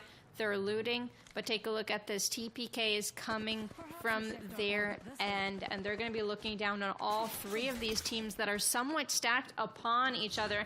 TPK cannot lose this, I feel like. Oh, and take a look at the gas trap just locking Titanus inside. Oh, no. But are they in? It's going to be real close, but I think that they actually may be. Oh, that is quite lucky. In fact, he actually has ultimate, I would guess. So he's going to break down the door. Let's take a look at this to see. Oh, he pops the ultimate, but it doesn't go inside because of the gravity lift. That was 1,000 IQ gravity lift from the opposing team. Now Horizon takes down 8. Oh, bro's trying to hold it together, getting the shots in. Demos does manage to hold it, now being the kill leader. But it is a solo, and a solo, a duo, and then a 3-man squad. There you go. TPK managed to spot it out. Now, what do you do, TTN? Paolo Preds almost 1v2 there on top of that door, which is pretty insane. Now we've got TPK against Titanus in this 3 versus 2, and I honestly, in this situation where TPK can overlook all of Titanus, it's extremely hard for them to win without something crazy like a Kraber and RE45. Chris Wu trying to make the move around, but he has definitely been spotted. It's like trying to go for some verticality. Is it going to be enough? TPK is going to step away. Nightmare takes a lot of damage. Are they going to be able to get the retaliation in? Chris does drop down, but he should have time to get a shield back up. That has also opened up pathing for the opposite side of it. But God, that spray provides some opportunity. Chris still just trying to hold this one together for his team, trying to at least buy some reprieve for his teammate to get something to work. Zephyr's taking damage. This duo is trying their hardest to make this work. It is just a 1-2 punch. One hits, the other one tries to get their shields back up. But now Chris is getting the thick. Everybody is pushing into him. He's trying to survive for as long as possible, and he's managing to do it. On the opposite side of it, TPK has got to be careful. Push coming out one side. Now does manage to get the drop onto it. So with this, Titanus has managed to turn this into a 1v2. Now switching it back over. Ghost finally manages to pick up one. It is just Lovelets trying to come in. Gets the spray, gets the information, sees Nightmare, goes for the shots into it, does manage to get the knock. It is a 1v1. Gravity popping up in the air. It's going to be Ghost on the low end for this one. Going for the shield. Not enough life for it, but is it going to be enough? Is the wall going to give him the time for it? Yes, it does. He looks back in, takes the shots, and it is an exchange between the two. Titanus picks it up in a crazy finish. I cannot believe it. I said it out loud. I can't take it back. TPK, it's looking like it's going to be really hard for them to lose that, okay? Titanus, I don't see them winning that. They must have heard me, I guess. They must have heard me in the future or something, because Titanus ended up 2v3. I can't believe it. I still can't believe it. That was incredible. Man, Titanus are just a good team, and it's crazy. There is no world in which that should have been something that they could win, but the way that they split out there, we were talking about this in EU, I think, earlier, that whenever you do that split across from each other, how complicated it is to make sure that you're covering each other's angles, giving each other the time that you need. That was near on perfectly executed. The amount of time that they managed to buy for each other was just crazy. Really, it was back and forth. Titanus 1, Titanus 2, Titanus 1, Titanus 2. I'm doing damage, you're doing damage, I'm doing damage, and they both managed to stay alive through all of that and output enough damage to take down all three members. I'm still processing it. I need a replay. That is, I don't even know, like, because they managed to use the terrain in so many different ways in order to find success there. Like, there's certain things to be said about learning how to, like, IGL and also learning about how to firefight and, you know, like, all the, like, the head peaks and stuff like that. But to use the terrain as efficiently and just as spot on time and time again inside that firefight, that is some technical prowess I have not seen in quite a while. If they end up winning this tournament today, well, this is definitely going to be one of the highlights for them, because that was just some incredible gameplay and super hyped to see something like that happen at the very end when TPK had a look over them. But there were so many verticalities and little dips. Like, if he did not go into that one dip on the low ground, he wasn't going to be able to pop that shield battery. But he did. He made it that far. He knew he was going to make it that far. It was just incredible. BNB noticing there was a duo here. That was good. It's just really unfortunate for them to go for that respawn, being hit by that black hole, getting stuck by the Arc Star, and fighting an RE45. This game was filled with so much intensity. It's been honestly my favorite game of today. This might be one of my favorite games that we've had on PlayStation. That was just so many star performances coming out. And TTN, they had some problems up in the north. Like, look at how many different firefights that they were involved in and causing issues for. This is TPK. You can't even really say that they necessarily, quote unquote, misplayed this. Like, you can see they were stacked together. They were doing what they needed to do. It's so unpredictable. The read and the capabilities, like, one more bullet there could have turned the entirety of the game, and that's just how Apex can be sometimes. No, but they definitely misplayed that, Matt. I know you're trying to be nice, but 3 versus 2, plus at that moment we just saw, he hit for 114. That means it could have been 3 versus 1 in that moment, but they didn't take advantage of the amount of damage that they output, and they took it a little bit too slow, gave too much room for the duo to breathe, and ended up losing that. But hey, it's a learning lesson for them. Titanus, the duo, Chris Uwu, Lovitz Uwu, I'm going to say it all. I'm going to pronounce the full name. You guys did amazing. Great job. A duo coming in and putting up near on 3,000 damage is okay. Buckle up. Apparently, we said the fact that at some point North America the wheels are going to come off. Game 2 seems to be where it's going to be happening today, so that means it's just going to be a ride from here on out. Yeah, amazing. So for game number 1, if you missed it, Fake Preds took the glory, took game number 1. And for game number 2, Titanus, Mac FB, Lovitz, and Chris Uwu, they took game number 2. We have 3 games left to go, and here are our leaderboards. Looking through, you can see it's going to be Fake Preds up at the top of a parallel right back behind them, but Titanus managing to put together a good game there, and now going to move into 3rd place. 1K back behind them with 8, TPK picking up 7, Bro going to be back behind them, Toaster, Outsiders, Rollers MX, and Paulo Preds, who had themselves a good last round as well. I don't believe this is actually updated because Titanus ended up just winning, so they definitely have more than 10 points. So please, if you're at home, we might need to disregard that. Yeah, because BNB down there, that ain't the way that that's going to go. So we'll just go ahead and give this one 1 second as we're going to be moving forward with it.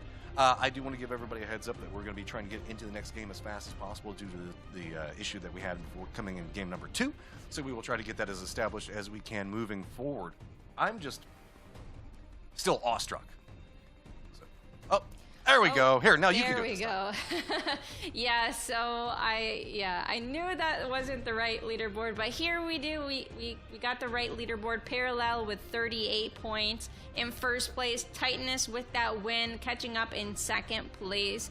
Not too far behind, but there's a pretty good gap for Parallel to be happy with.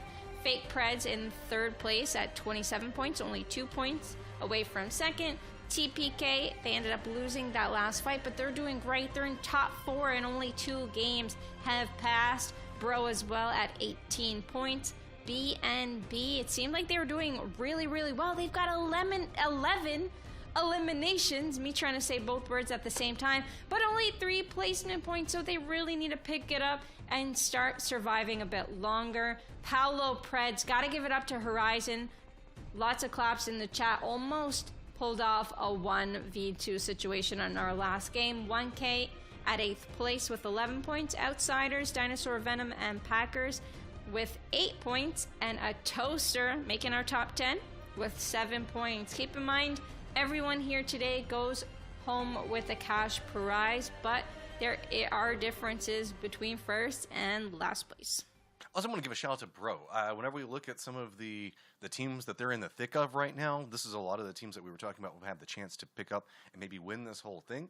They've managed to not have the easiest pathing to pick up their points as they have been having to contend with a lot of those teams and are finding ways to succeed. Yeah, they're not number 1 right now, but whenever you're in the place on the leaderboard that they are, given the fact of who you're surrounded with, that's some good company to be having. Yeah, this is the most pressure-filled day, I would say. The PS5 is on the line, all of the money on the line. People's nerves are going to be coming about, and it's dangerous. You don't know if people are going to be playing a little bit on the safer side of things, or you don't know if they're just going to come down, Maggie Ball on top of your head and kill your team in about 5 seconds. So there's just so much surprise to be had, and it's a BR, so you got to take your chances, and they've been surviving pretty well, like you said. We're not even halfway through, so being in top 10 is definitely a positive as we move forward to game number 3. I said the Maggie Ball, and I'm just having a flashback to the last game whenever it was just smoke everywhere, and you just see one come rolling in top of you. That's mildly terrifying. I just had like sudden PTSD about like so many games right then.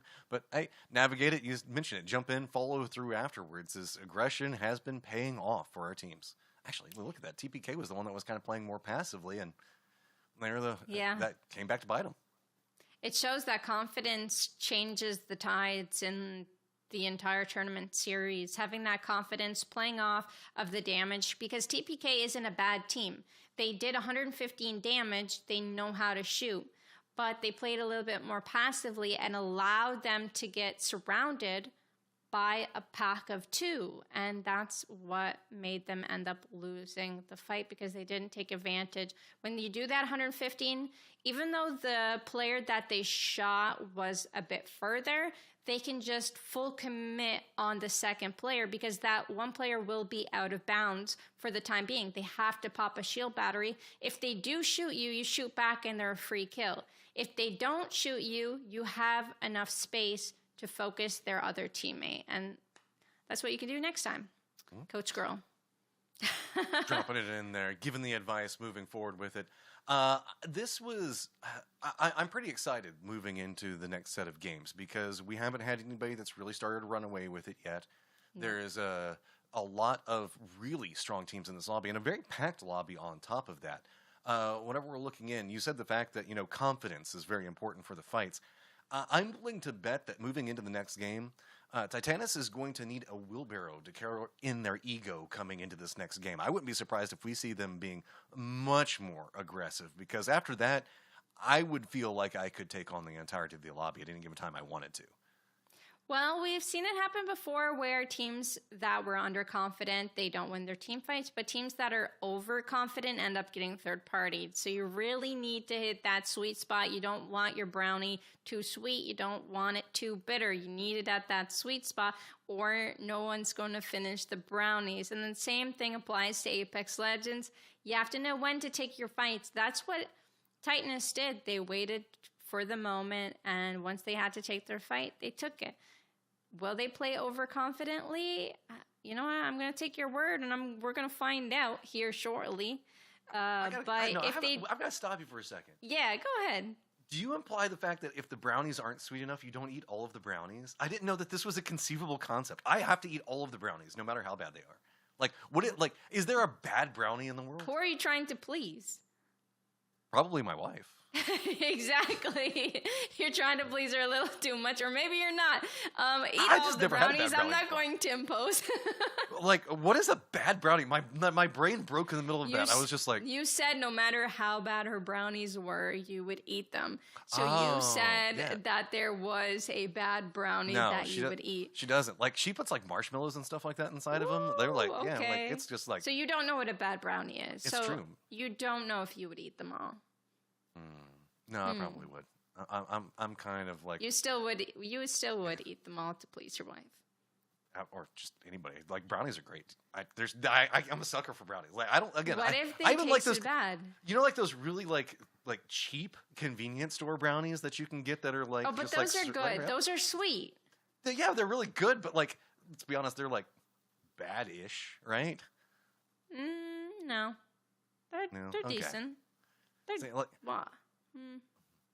they're decent. Now that we've gone on this whole brownie a fiasco and gone through there, we are waiting for the lobby. What if they had raisins in them or something?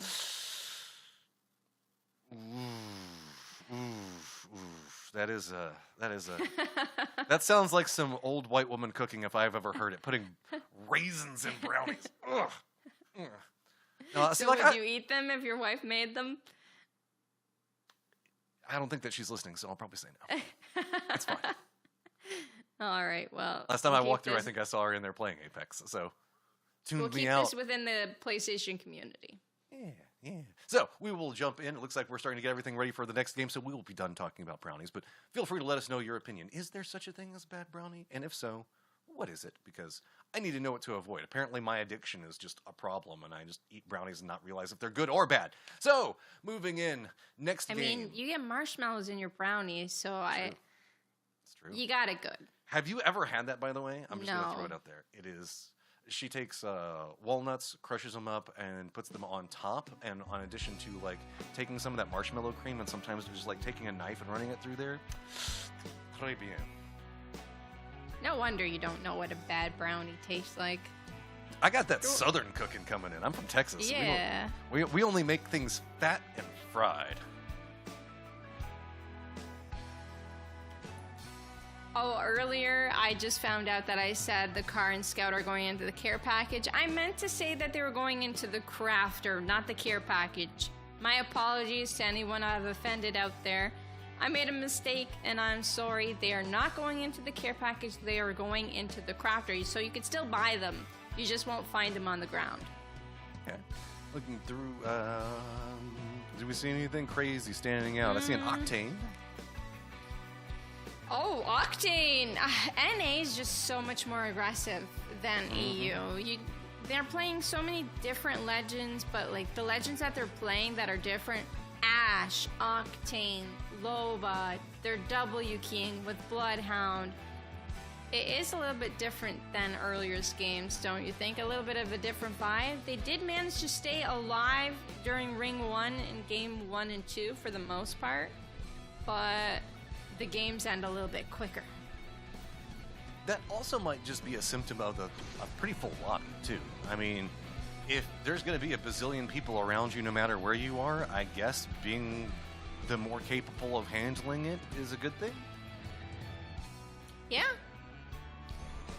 But, yeah, I don't know. I feel like if you played a little bit more patient and seeing all these solos and duos, like me personally, if I were in this tournament and I see all these solos and duos at the end, I'd be like, why did I die so early?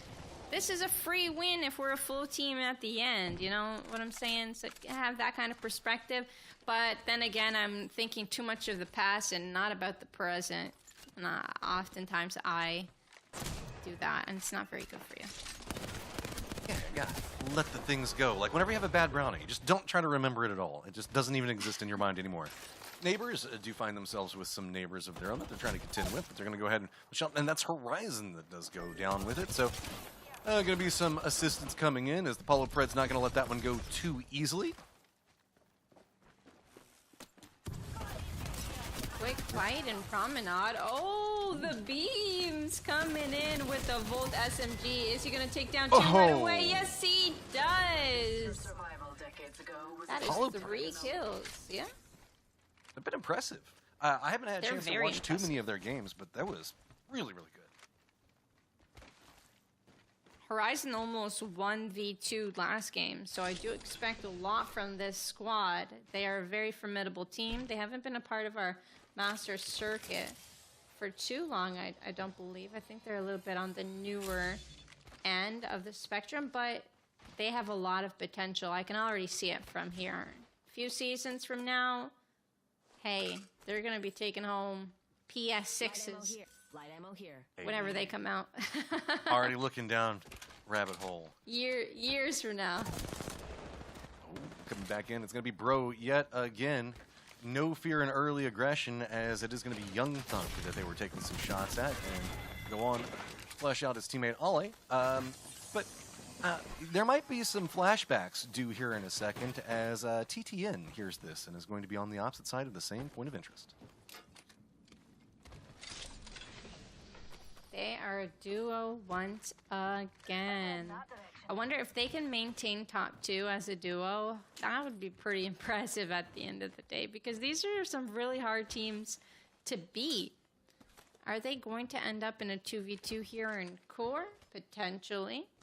We've got an R301 and a flatline. That actually was one of my favorite loadouts not too far back in the day. I really like assault rifles in this map because I feel like you're shooting long range a lot, but the hipfire with the R301 and the flatline both do a great amount of damage, so I'm very comfortable with the two of them. You can tell Bro is making sure to be as safe as possible with this. DTN, they're going to be just to the northeast of this position. Pretty much, if you saw on the map, that makes that second. Now then, Paulo Preds, they've gotten control of a pretty decent section. Most of the teams, no rush to get in the circle, but it looks like Divide yet again going to be one of our attention points as you have a firefight that's starting to break out over there. And yeah, it's going to be Oni yet again.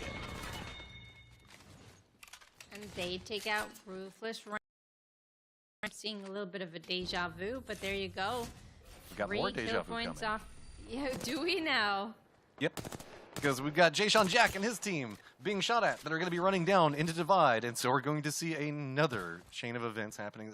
I don't know why Divide is so popular with North America, but it feels like everybody runs there, and there's always going to be a fight into a fight. Yeah, that's very true. Actually, brings back some memories when I first started playing on Broken Moon. When it first came out, Divide is where I like to drop. And there was a team in Storm behind me for about 1 to 2 minutes, just maybe crafting and bionomics, that came down on my back, and I'm just like, where did this team come from? Everybody loves Divide, I guess. I mean, it is a fun place. I'm a sucker for any of those, like, points of interest that are, like, I don't know, 2 different buildings across from each other.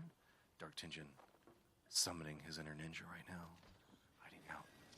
They don't know he's there. Just going to continue to creep. Stop moving. Stop moving. He's gonna shoot. He's gonna shoot. He's going to shoot a Dynastid. He's going to hit pretty decent amount of damage, but, yeah, I don't know if that was... Oh, hey, a purple shield. That'll make that better. Not much. Not a full purple shield. Yeah. 1K became a 1K. 1K eliminated. Not going to get any placement points off of being eliminated that early. Unfortunately, he wanted the banner. Should he have shot there? Not quite sure. But B&B are going to take the kills from that one. I feel like we've seen this before as well. Ooh. Black Hole coming in on this again. Paolo Preds, it was them last game pushing into this building, and they're doing it again. Successful Horizon ultimates coming in from them time and time again. It wasn't actually this building earlier, but it was this same structure of building, just on the other side of the map, of Stasis, I mean. They're just playing very, very efficient right now. You can see that there's not a lot of wasted movement in how they handle anything. They make a call, they execute it, and they know exactly how they're going to handle it, and no overextension so far. I have to see how it's going to continue to play through the rest of the round. Well, hey, as I say anything, they open a door, and that doesn't count as an overextension. That was just walking outside. That was a quick beam. That's happened to me by a couple professional players in a tournament one time, and I'm like, I don't think I overextended. I think I just died in an instant, and that's exactly what happened to him. Dionino with the G7 Scout hitting everything. Rollers MX chasing for a couple more kills. I think they spotted another team as well, so they do have to take this a little bit slowly. But they've got the pinch here. They've got the shots in the line of sight. Mamo Kusai is going to hit on white as well, so he's going to feel really confident on that. He's going to throw the Maggie ball and make his way forward. Trying to find it. Looks like he's now spotted out, but that crossfire could be a problem. He's got to step back down. Hypershiz does not want to overextend this one too much. They're doing a good job on just holding the line for it. There are just too many targets. There is now a ton of people getting involved in this. High Precision is going to get eliminated, but that is not anywhere near the end of this fight. Rollers MX, they want points. They know the fact that they need to get kills. They didn't necessarily have the 2 best opening games, so now it's about getting everything they can. And Dragon, while you're trying to run away, I don't know how far you're going to be able to make it, because it looks like they're pathing right after you. Yeah, Fake Prez ended up getting into that fight as well, but Dragon is going to be chased across the map. Dragon trying to escape, even with Ashe ultimate. But is it going to be enough for this escape? They're not going to take the ultimate with them. A bit slow on the chase here, but I think they're going to let him go. Escaping in Promenade with those zip rails is just too easy, I think. Also, I like this because, yes, there is the potential to get a kill there, but there is also, you don't know what you're walking into. They've been playing into the north, so walking into multiple POIs without having a firm understanding of what's going on, I respect that. Step back. While you do want the KP, you want to get into a good position on the leaderboard. Dying early is what's been your problem. Don't overextend it. My God, the Southeast has got, again, the exact same thing going on. Oni caught up in the thick of a very hard firefight, because there are several teams over here. Oni doing a good job on surviving this one, though. Looks like they are at least going to get some distance away and at least get a cliff facing to buy some time for themselves. Yeah, they're not too far away from the zone, but there's so many squads near Terraformer that it is quite a dangerous spot to be in. Another southern end zone. You predicted it earlier. Hey, we're going to get more southern end zones. We got them. 14 squads remaining. They're trying to scout out any potential threats nearby. And they're doing a great job rotating in, because you just have to make it a little bit more to the west and find themselves a safe position. They're going to do so. They're almost in that zone. Not too far away from it now is a clean rotation coming in from Oni. But they landed right in front of TPK, who I'm pretty certain saw all of that. So TPK, though, has to be careful as they've got Tech 11 and the rest of his... Or actually, it's just him and I believe one other. Maybe Simsy is going to be coming over here. So TPK is going to have to handle that one first, as those shots probably going to be able to be heard from here in just a second. No shots yet? Oh, no, okay, there we go. Yeah, 1, 2, 3 teams in Terraformer, 1 team north of Terraformer, northwest, and then another fight on the other side of the map. Yeah, this is TPK here with the G7 Scout. Nightmare popping the smoke, trying to play life. They're going to go for the revive. Nightmare spending a lot of time running and not enough time healing. Still no armor. I think he's just trying to play life here and play inside the zone. Don't know why he gave up on his team so fast. Lily K was coming in back behind this one, so Toaster now moving into this area, going to be very aggressive into it. So now TPK is going to have to go ahead and make a run out and away from it. Could be a couple of shots coming out from them, and that's just going to be discouragement. So Lily K, I believe now having control over this area. Simsy's going to have to go to the north, is going to be falling back behind TPK now.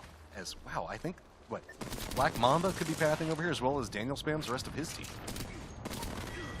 Yeah, so Parallel has lost another one. Simsy is going to be walking into TPK.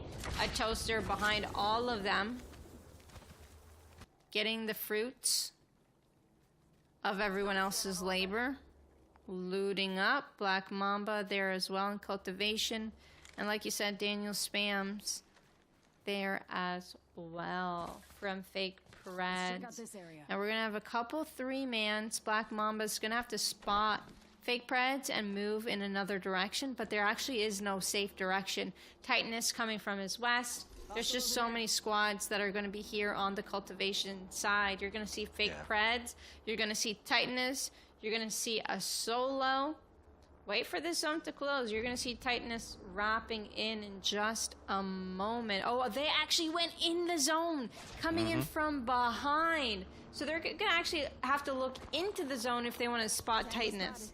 Danger close. TTN has had no fear of this, and well, okay, you talked about Black Mamba getting spotted. I think that's about to happen here in just 1 second.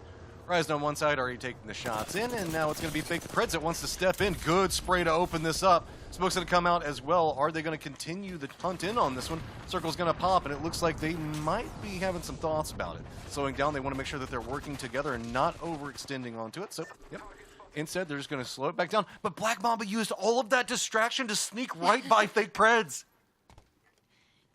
Yeah, that was actually really good for Black Mamba's sake because Black Mamba looked like he was cornered.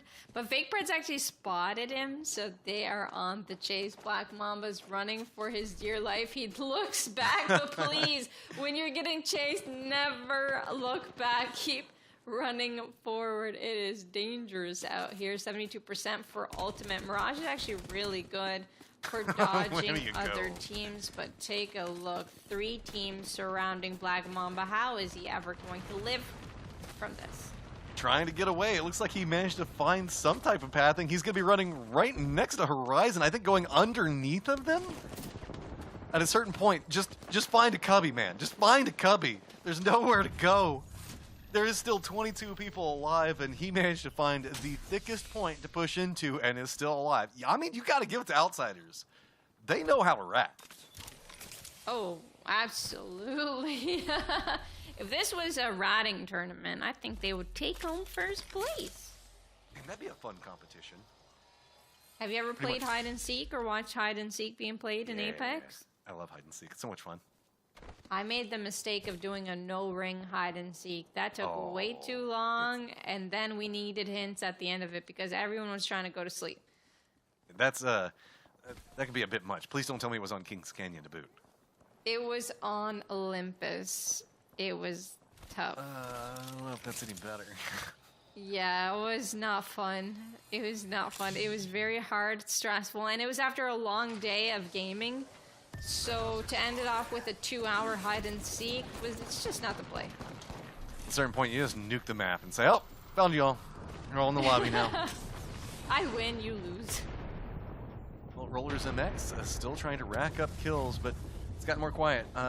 In the Black Mamba storyline, trying to run. It looks like he's going to be ending up next to Demos in a second. So I want to know at this point how many bullets have hit our poor boy that is just trying to survive. There you go. Oh, he's eliminated. Dragon takes him out. Made top 10 though. That's 2 placement points. Not bad, not bad. The Rollers now finding their new target, and it's like as they're moving through, it's going to be pretty much just to the south. It's going to be Lolite and Plug Toaster. TTN also is going to be coming along a similar pathing, so they might be able to come in third party back behind Toaster. So Rollers MX, though, going to be pathing into the north, so it's going to be a wrap into a wrap, as now it looks like Toaster's going to be following in back behind them. Let's take a look at the zone pull. Okay, Rollers MX not in the worst position. Definitely not in the worst position. They're very close to the zone, and no one's taken the real estate near them. They're just scanning and looting so far, which is fine. They're the only team on that side of the map. A couple fights might be breaking out near Terraformer with Titanus and Lilite's team as well. We've got our duo. Yeah. Might have to switch over to them in a second. Lilite's getting chased. Oh, and they're going to be running right into the pathing that we see Rollers MX now starting to take. We also have multiple fights breaking out in different sections. This is defending, I would say. That's some fence work. It's very nice fence work, but once that zone comes in, it's all for naught. They are going to have to move, and they're getting gatekept by one of our top teams, our team that won game number 1, Fake Preds. Both teams do have to work towards the zone, but how are they going to get past Fake Preds? Because Fake Preds don't have to move first. They do. And they know. Like I'm sitting there. They see all those fences. They're like, they're going to have to move, and we can just kind of sit and chill. And walk around the mountain. Yeah. And here it goes. Trying to make the mad dash, and boy, Fake Preds is not going to let that one be easy. Go ahead. Throwables coming out. That rock is no safety to be had. You just got to run as fast as you can. Maybe you can make it by him. Fluffy Octobird is trying to get ahead. Does manage to bypass next to Daniel Spams. Looks like he crossed right underneath him and is good, actually flanking back behind him. Spray's now coming out, and that's going to be going on to 2 Symphony. So now it's going to be a Fluffy Octobird coming back around, taking some shots into it. But Demo's now making the push in with his team. That's going to be jumping in right on top of Fake Preds, but they don't even seem to be too bothered by it. It's just more people that they get to shoot at. He wasn't bothered by it at all. Daniel Spams is doing some aim training here right now as he hits every single shot. Shield battery's going to come in, but this zone is going to hurt. TTN is going to cut off Fake Preds in their pathing. They're trying to make something happen there, but the black hole is going to come up, suck them up. Big problem, and Fake Preds now just down with 1. It's going to be Daniel Spams trying to survive. He does take down Titanus. Whoa, that was wild. Take a look at where they died to.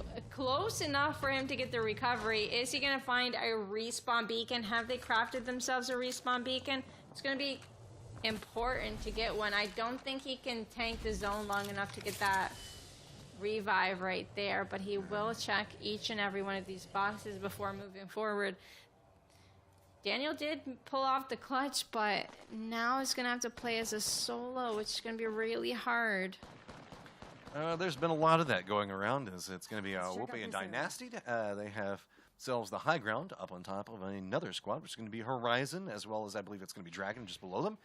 TPK, no, actually, Seth's going to be TRK, so it's going to be MX Rollers on the opposite side. That is really just by themselves. It's the entirety of the lobby versus MX Rollers side of the circle. Yep, they did have the quietest part of the map on their side, but they will have to move forward and get a little bit closer, because BNB is sharing the only building that is currently inside the zone for now. Daniel Spams, it doesn't look like he has got a respawn beacon. I still don't see it popping on the map. So he will just have to be that one solo rat against 2 duos and a trio. He's going to get shot at here a little bit. Popping these shield cells. He's looking forward, seeing if he can get in. It doesn't look like they want to let him, but he's not going to go down without a fight. I dare you to look back over here again. That was a favorable trade. The problem with it is there's 3 members opposing team over there. They have to move, though. So, really depends on how Daniel wants to play this one. And, oh, those shots coming through the smoke. It's going to be enough to also give away his position. So, even if he does manage to survive through Daniel spams, he's going to have to deal with Horizon immediately after that. But the distraction is enough to maybe let MX Rollers into the circle. It's just Memo's side, the only one that's still out. And Horizon getting some vision after the bat's gone off. Is Daniel Spam's going to sneak this one through? He's trying his hardest, but now he's having to go outside into the ring. That's going to hit hard. He finds himself a little hidey hole. And he's safe for now. The zone just stopped closing. He's going to get a full heal off. He has Bangalore ulti as well. BNB doesn't look like they want any part of it. I don't think they are even aware that he's underneath as a solo. Daniel Spams is going to run. I think Horizon wants him. Yeah, I mean, everybody, there's 2 teams on top of him right now, and he's just kind of using them as a distraction. MX Rollers are in a really good spot. With everybody just stacked up on top of each other, they just kind of have to compete, and then as they leave, they're all going to have to fight each other, and the beneficiary of this is going to be the only 3-man squad that's looking in, as BNB knows what's going on behind him, and Daniel Spams is using the distraction of these shots to go run in, and is actually flanked around the side of where MX Rollers are at. I don't even know. Last time I said the full trio wasn't going to lose, I ended up losing, but I'm building the courage to say it again. Rollers MX cannot lose this game. I don't know. Right. It depends on how much ammo Daniel Spams can take from every single other squad that's still alive right now. Because you're too much longer, nobody's going to have any ammo left, and his 35 rounds that he's still got other than his clip is going to be enough to win the game. Imagine if Daniel wins as the solo after healing through all of this damage. He's already used his ultimate though, so he's got not much. 15 seconds on this. Yeah, no. It's not looking too bright in his future unless... Nobody wants to shoot at anybody except for Daniel, man. Yeah, Daniel's getting non-stop shot at, but he found a safe position. That's crazy. I mean, he's finding some way to do it. So with this, you can see the push now starting to come out from MX Rollers, getting some verticality, looking down into what's going to be going on the opposite side of it. BNB also going to follow up, and it's just a tower fight. This is just king of the hill with extra steps. Zwelpe trying to make something happen on his own while everybody else is moving forward. Horizon still has to figure out what they're going to be doing inside this. BNB Zwelpe is just trying to use the distraction of it. Could we find a chance to get something out? Shield Bat's trying to go off, does go off, and this is such a slow fight as Daniel Spams is now back up. Full shields, full health again, finally goes down. The raid boss has been taken out. The rest of you can finally fight. MX Rollers let BNB survive and heal underneath, so they're going to fight Paolo Preds here. Paolo Preds pops the ultimate. They've been utilizing that so well. Very good tracking, but Dragon actually gets stolen here. Dragon goes down. Paolo Preds eliminated. It's BNB against Rollers MX, and BNB are going to take home the win. I was wrong 2 times in a row. I don't even know. There was a lot in that. I mean, there was people jumping up on top of towers. There were people resing at the bottom of it. There was Daniel just... I don't even know. Okay, we often see damage numbers. I want to see Daniel Spam's heal numbers. I want to know how much healing he did inside that game, because I don't even know. Every single time we saw him was healing. But come on, how did a Wolpe survive, get a revive off, and win the game? How did BNB win when Rollers MX had a knock on them initially? What I can tell, it looks like we saw BNB take that high pathing just on that little bridge type thing going through there.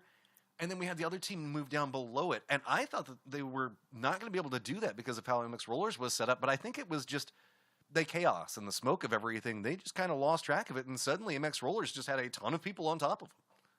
Yeah, that's true. I mean, Daniel was shooting at them. Paolo Preds were throwing their ultimate near them as well. So, yeah, they did have a lot of pressure going their way. It's so hard to believe that the only trio, again, lost the match. Apparently, if you want to win in North America, kill one of your teammates. That's key to success. Wait, whoa. Too far. Well, that explains why we're seeing so much success. Look, Titanus running around with 2 people wins a game. Maybe it's not wrong. Well, that's true. Maybe you just need to lose a teammate to have better communication and more focus. Actually throws me back to when I tried competing for ALGS. I used to get these disconnects and I wouldn't be able to play, and my team would play better without me than with me, which made me feel bad back in the day, but it happens. Still here in the PlayStation Master Circuit, so I don't feel bad anymore. Look, I've been doing this for a bit. Usually what ends up happening when something bad happens, people tend to play way safe. So they trusted in your gunfighting so much whenever you was the 3 of you. That's why they survived and got more points without you, because the fact that they had to play damage control and safety, right? Yeah, that's true. They communicate better, they play safer, they take less risks and only go for the fights that they think that they're 100% going to win. They play more strategically rather than, forcefully. And take a look at this. Dynaseed getting revived, popping 1900 damage, and a Wolpe with 9 kills. Look at that. 0 assists. He's like, no, I finish what I start. And they must have third-partied quite a bit, because he's got, 5 kills on his own?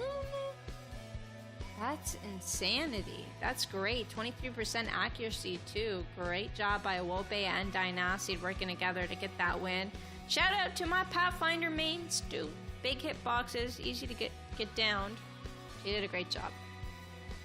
Now, we've got Fake Preds took game number 1, Titanus that took game number 2, BNB game number 3, and yes, you can see that is Fake Preds with 3 players, Titanus and BNB just with 2, as that is the secret to success. But now, let's take a look at our overall leaderboard. We've got Fake Preds up at 42, Parallel back behind them by 1 point. Then a tie between 3 teams, Paulo Preds, BNB, and Titanus. Oh my god, girl. I love it. I love it all. I love it too. Parallel and Paulo Preds, they're in 2nd and 3rd place without any wins. So they've been doing a great job. Take a look at how many eliminations Parallel has. 27, the most eliminations in this entire lobby, and only 1 point away from Fake Preds. They're doing a great job, but there are still 2 games remaining. Rollers MX at 21, tied with TPK at 21. Feels like they've got their own rivalry going on down there. Bro as well, you were mentioning them, still in the top 10 with the Toaster and 1K. 1K haven't been the luckiest so far, but they're doing great with the placement points as well. If you have been watching this and you're just astounded by it, I would have to say most of us are as well. Whenever we look at some of these teams and the way that they've managed to compete, I mean, Axolotl, just off of name, you were talking about the fact that a lot of people love them, and we've got Outsiders, Dinosaur Venom, a lot of fan favorites, and a lot has happened inside this, but if you're watching and sitting back and you're like, you know what, I think that I've never really competed inside of Apex events because I didn't have 3 friends. I only have 1 other friend that plays Apex. Guess what? See, now it's proven. You only need you and 1 other friend to win. So what's your excuse? You should be going down to compete.playstation.com and then get involved. There's going to be a ton of games that you can go ahead and jump in with your friends with. I know due to some of the technical difficulties, we've made some changes up and breaks and whatnot, but usually we go games 1 and 2, break, games 3 and 4, break. But this time, we're going to take a quick break and now go directly into games 4 and 5 with no break between, so stay tuned because this is too close. You know you want to know who's going to win, and we're going to find out after this break.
First and second, just 1 point apart, then a 3-way tie. We still have 2 games left, and while that was a lot of numbers, we still have some action to go through. My name's Matcham, joined by Girl, and we're going to be taking you through the last 2 games of the Masters Circuit Grand Final for North America. It's been a really eventful day so far, a lot of action in the North American region. We've got a lot of aggressive teams. We have teams that are on the top of the leaderboard that aren't even on this winners list. So we've got Fake Preds who won game number 1, Titanus who won game number 2, and BNB who won game number 3. And Titanus and BNB both won as duos in their games that they won. This is just absolutely crazy. I am loving what is happening right now. 42 to 41, 32, 32, 32, 21, 21, 20. And this is about as close as race as we can see. I mean, there is a chance for even a team that is down pretty far, that's like one of those teams that's around 20, to have themselves a big game and then start trying to compete for the top in that first place position. This is still no one's tournament, and it's going to be neck and neck the rest of the way. I love it. Yeah, absolutely. And just more and more action that's going to be coming up here shortly. All these teams have been performing well, but we do have a lot of duos and solos that come creeping in at the end that just change the tides. I've got all of my predictions wrong today, so humble me, please. Now, hey, look, you're making the smart call. Hey, these 3 guys should beat these 2 guys, and they have position. Magic is all you can say. It's just like, woo, people managing to do something crazy. Yeah, absolutely. And a lot of strong duos, and we were talking about it earlier. Sometimes the duos just have better competition or communication, rather, and they end up playing well together over a 3-man. And Matt was saying earlier that you just got to push one of your teammates off the map so that you can have a good game. I mean, Arc Stars are in the game for reasons, right?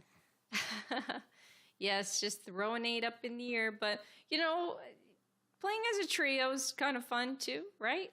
Yeah. Look, it works out because, see, when one of your teammates dies, then they get a backseat and tell you exactly what you should be doing at every given second. It's best, especially if it's the IGL. There's a running rumor that oftentimes whenever your IGL is the first to die, sometimes your team just ends up stronger. Imagine if Daniel's teammates didn't end up dying in our last game and how the tides would have turned there. True. But who was it that gate kept them? Was it Titanus? That gate kept them with the Horizon Ultimate and killed 2 of Daniel's teammates. And there was no respawn beacon to be seen. That was so sad. No crafter even. So I guess in the next game, craft a respawn beacon. Because oftentimes you lose a teammate on Broken Moon. The games just happen so quick, and the fights and the third parties come along. Craft a respawn beacon. Everyone should have one. I mean, I usually try to give people updates on how like some of the team fights are going on and where one could be brewing at in a second. And some of these team fights have happened in like a second. Like I was getting ready to say, oh, these 2 nope, never mind. They're just dead. I don't remember who it was, but it was the game beforehand. Like, some of these team fights are just very, very fast, efficient, and ridiculously clean. Are we going to continue to see the tried and true picks? Or are we going to see some more wild coming out? High precision. I see you looking at an Octane. Yeah, bring some more. Yeah, well, we got Rampart still up in here. We've got Dynasty and a Wolf Base still rocking the Pathfinder, Bangalore comp. We've got TNM 8 on Caustic as well. Pretty much the same old. We've got Death to Trails on Fuse, as we've seen earlier. I don't think anyone's changing up their compositions for these final 2 games. Well, we're looking at it, and we saw the fact that Fat Rips picked up Octane. If you're going to name yourself Fat Rips, really, aren't you just an Octane or a Caustic main? Fat Rips, Octane, or Caustic main. I mean, we've seen Ruthless Ramparts not play Ramparts, so nothing really surprises me anymore. That is true. I'll let it go, but drop's not coming out. Biononics has been getting some friends, but nothing too heavy off the go. It's been the divide. I don't know what it is, but people are just being drawn to it. And by drawn to it, I mean being pushed into it without wanting to necessarily go there. We got a 50-50 in Bionomics. Yep. Divide only has one team so far. Maybe no one will shift that way. Maybe the zone will pull west. I'd like to see a Foundry zone. What about you? I've always wanted to see Foundry Zone. Production yard in that area is pretty cool. Cultivation I quite enjoy as well. I would love to see an Atmos station ending. I just like Atmos station. Yeah. Yeah, I've not seen many of those as well, but we're getting more southern zones. Actually, middle zones. We've been getting a lot of middle zones. Middle Center zones into a zones. ridiculous hard shift. Feels like that's the theme. Yeah, exactly. And you don't know where it's going to hard shift unless you scan the beacon. Or you were in EU and for whatever reason it was always stasis array. Well, bro, gonna find themselves in a spot where they should be starting to get, I guess, more comfy cozy. Around, trying to see how all of the setup is going to be going, and they're right along the edge of the zone, so it shouldn't be too big of an issue. Not too big of an issue indeed. They don't have to go too far. Normally, core is taken by two duo teams. We see them looting together, and I really like this because no one's going to get caught out as long as they're holding hands. Normally, if you fight someone and they're holding hands, you get angry, but seeing it from their perspective, you're happy for them because they're playing as a unit, and that's what you should be doing in a Battle Royale. Especially with all these scan characters. We had this talk in my chat the other day, how scan legends defeat the purpose of outmaneuvering a team. What do you think about that? Yes and no. I mean, I can understand the logistics of it, but at the same time, there are definitely ways to play around it. And if anything, you can lead people into false senses of security, like hiding up on top of something very vertical where their sightlines might not work until you take shots, and then everybody shoots you. Ooh, really good beams coming in from TPK. I think he can win this. If he plays his cards correctly, no, there's just 2 versus 1. TPK eliminated in the very beginning, and they're going to go out and not get any placement points or kill points whatsoever. Those points went to Toaster, which is going to be impactful. As speaking of already hitting past shields, looks like we're going to go ahead and get the jump in. We're going to spot out anybody. At least some shots going to reveal positioning on it. BNB showing no fear even just with the 2, and as they shouldn't. I mean, this is a squad that's been playing quite well. Go ahead and finish this one out and pick up your KP. And imagine dropping as duos inside of a tournament and still just being like, nah, we're getting kills. We gotta play confident. If you're the prey, you're gonna get chased down into oblivion. So, yeah, you gotta play confident. And he named himself Die Nasty. That is the intent, is I'm going to kill you nasty, right? And so you can't play passive if that's your name. I don't think it's allowed. That's true. And a fellow Pathfinder main, you gotta respect him. Playing aggressive. Actually, do you think that Pathfinder is more of an aggressive legend or more of a supportive legend? Oh, that one's actually kind of hard. DDK getting caught in the fight. I'll be running that in the back of my brain while we're watching this break itself down. So it looks like they should be able to spot out what's going to be happening and trying to regroup back into it. Information coming out just yep. Looks like they're actually going to lose Sorrow early into this one. So Death 2 Trails trying to find double up coming in. You were talking about holding hands a second ago. Parallel coming in together. And they managed to put in some work off of that. Now, going back in, I would say it depends on how the person plays it. Because I could see how you can play it supportive, but I've often played with people that tend to play it very aggressive. Yeah, no, I completely agree. I feel like playing Pathfinder correctly, there just isn't a way. You can play Pathfinder and be in the front lines. You can play Pathfinder and be in the back lines with a sniper. I feel like you can play Pathfinder in so many different ways. But Pathfinder is just so beautiful as a legend. You could be a little bit too aggressive, grappling and die, which most Pathfinders are familiar with. But in taking the safe route and ranked, playing the back lines, and then once you have that opening, just grapple on in, that's one of the most beautiful ways to play Pathfinder, in my opinion. Fly in, punch somebody. Sometimes it's just about throwing down the dominance. Axolotl, who has not had the easiest time today, let's be honest with that one. Looks like they're trying to round up and pick up some more kills. As anything right now would just be feeling much, much better, as it feels like they have been caught in just the chaos of the South and haven't been able to get really the performance that I think that they're going to be like I wouldn't be happy the way that they're performing. We have some pretty high expectations for the capabilities of the squad. Oh yeah, absolutely. And their name says it all. Cutest amphibian on Earth. I think that's what Rain Day said one day. If you want to look up their team name. Let's take a look at this as they close in the gap. A lot of open space. I'd be very worried running in this direction, to be honest. Especially if I were Raptor with no movement. But they're doing a good job. Raptor's taking the shortcut route. Even beats Danny all the way up here. Goes for the scan.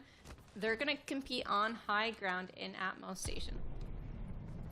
So I guess that would be the way to do it. It feels like coming in low ground is just going to spell your doom. So following along the pipelines, it's just going to be a chase. As you did inspire me to indeed Google what it looks like, and pretty cute. I give it to you. Yeah. Pretty darn cute. Amphibian. That's what they named their team name after. Is that implying the fact that they're all very cute? Great players. Great players, Matt. Great players. Great players. Phenomenal players. Again, not too much crazy action. Moving into the second to last game, there's a penultimate game, as it is often referred to, is the safety will be one of the primary factors that we're going to be looking at. So Axolotl is making their pathing into this one. It shouldn't be too big of a surprise on how it's going to be coming together. No real big teams that are going to be in front of him, except for really Toaster, who's going to be wrapping around, heading into, of course, Divide, because what would a game be without a Divide fight? And other than that, we're seeing a lot more center play than we have beforehand. Like, look at how many people are already kind of focused up and trying to play for a placement point. Yeah, exactly. Everyone's spread out in their respective spots. No one being too aggressive, because you never know where the other teams are lurking. And we're getting a Transformer end zone. Not the Atmos Station one you wanted, but Transformer has a lot of spots to be played. And there's a lot of rock cover as well walking up that mountain. You can almost say that there's more than meets the eye there.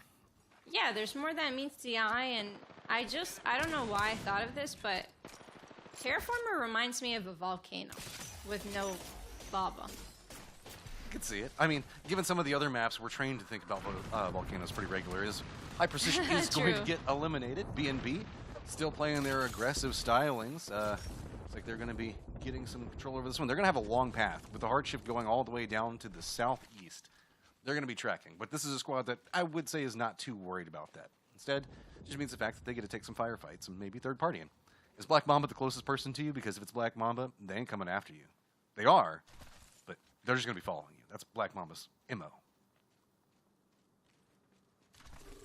They have their eyes set on a certain team on this spin, but that team did not go for the rotate near them. They're going to loot Fat Ribs. Level 3. Fat Ribs maybe should have played Octane like you were saying.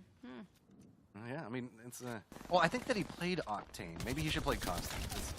So how it always works for me, whenever I pick a certain legend, I always pick the wrong legend for whatever firefight we end up getting into. Axolotl having a similar feeling right now as they're having to retreat back. They're trying to get Reptar back up. They should be able to do so as full reinforcement defensive line, but you can see right in front of them, it's going to be just outside scan range.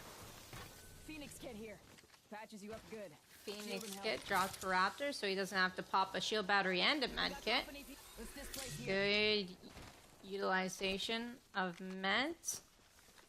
They have a good spot as well in the zone. One of the only buildings on this side of Terraformer, and it actually could quite possibly pull over towards them later on. They're getting the thirst on Trevin. I wonder why Trey didn't get revived. That's unfortunate. Dark Tension also finding some stuff going on, but it's okay. So whenever we're looking at this, what do we need to be prepping for in this fight, especially given the fact that we have so many squads that are going to be inside this map, still 17 that are going to be up. So as we start progression in, you can see this is a fairly complex section to be playing for. Is this a get there early kind of thing and try to like harass and get control of the location, or do you think that Terraformer is more a kind of play from the edge and get control? Oh no, I say get there early and hold your spot. Because not a lot of teams are going to risk their games. After everybody gets their own spot in Terraformer, they're not going to risk it to push another team because they know that other teams are nearby. So no one's going to make a silly play and push a 50-50 unless they get a good amount of damage or a knock to begin with. But even so, it's quite dangerous. Yep, and it looks like that's going to be Axolotl's mindset. Get in here, get in position. As you can see, there's just, it feels like there's so many different ways to approach this. And it's so quiet, really. Given the fact that this is the POI that everybody is kind of jockeying around, it's kind of crazy that, there you go, finally hearing some bullets. And hey, those bullets are coming at you. Yeah, well, it's okay to shoot because in Apex Legends, it's nice for other teams to know where you are. If you don't want to get pushed and end up having the domino effect happen to you where one team pushes, then another team pushes, and there's no end to the third parties that come your way. So if you allow other teams to know where you are, there's actually a better chance of you living, which is weird to say, but there's this one tournament I played in and we didn't show ourselves, and the team that was skyward diving thought it was free, and they ruined our entire game because both of our teams died. So that's why you want to show presence in most cases. Going to be able to see Axolotl finding an angle into this one. Another hardship, but this time it's going to go to the northwest. So Axolotl finds themselves right on the edge of it. Most of our teams should be coming in from the death funnel along that angle, though. So that's going to be where a good section of our firefighting is going to be happening. And yes, we're going to start losing squads pretty quickly, as it looks like Tech has already managed to take down Josh Velo. Axolotl trying to find some way to path into this one that's going to be safe, but they're inside the circle, so, I mean, take what you can take. Take what you can take. They have the high ground, but there are so many different ways other teams could walk up onto them, so they have to be very aware. Getting some shots off with the R301. Not enough to get a knock or a potential entry. There's so many layers to Terraformer as well. Like, they could fit 7 teams easily in here. Oh, yeah. I mean, this is, oh, hey. There's Kai. Looks like he's going to be trying to make a breaking and entering. Quick exchange of bullets coming out. So Kai at range of this one. So, you're playing around these positionals. And Copium trying to cope the best they can. White Shimigami still running a white armor is not going to feel too good either.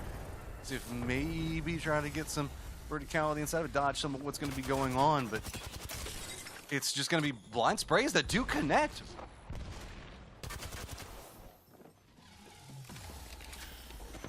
Opposite side onto this one. Looks like we might be getting a third party coming out for it as well. So Copium doing a good job on trying to survive, but haven't had a chance to really get their shields back into a better position in any fashion yet. You can see RWJ 3000 still just trying to get some meds up. The moment that he goes for it is going to be the moment that Parallel says that is not going to be allowed. That was some pretty unfortunate timing for Neighbors. They were eliminated. Parallel, I think they're getting a revive, but there are 2 teams here. I heard a revive go off. I'm not quite sure who's popping it. Oh, it's the team inside. It's not even Parallel. It was the other team that was first originally in this fight. Titan is eliminated in the kill feed as well. I just want to mention that. Yeah, I mean, this is where it's all going down. The West specifically is where we've seen the regroup coming in. You can see now stepping out from it. There's so many teams that are going to be close range. Taking some pot shots up. Do manage to hit for 26. Does get the kill. What?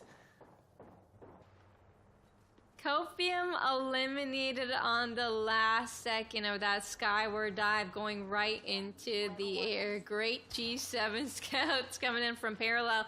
And that's why they are the team, maybe not with the most points in the lobby, but with the most kills, absolutely. They are on a dominating spree in this 4th game, and there are only 5 games to be played, so if they have a big game here, it is going to be hard to stop them.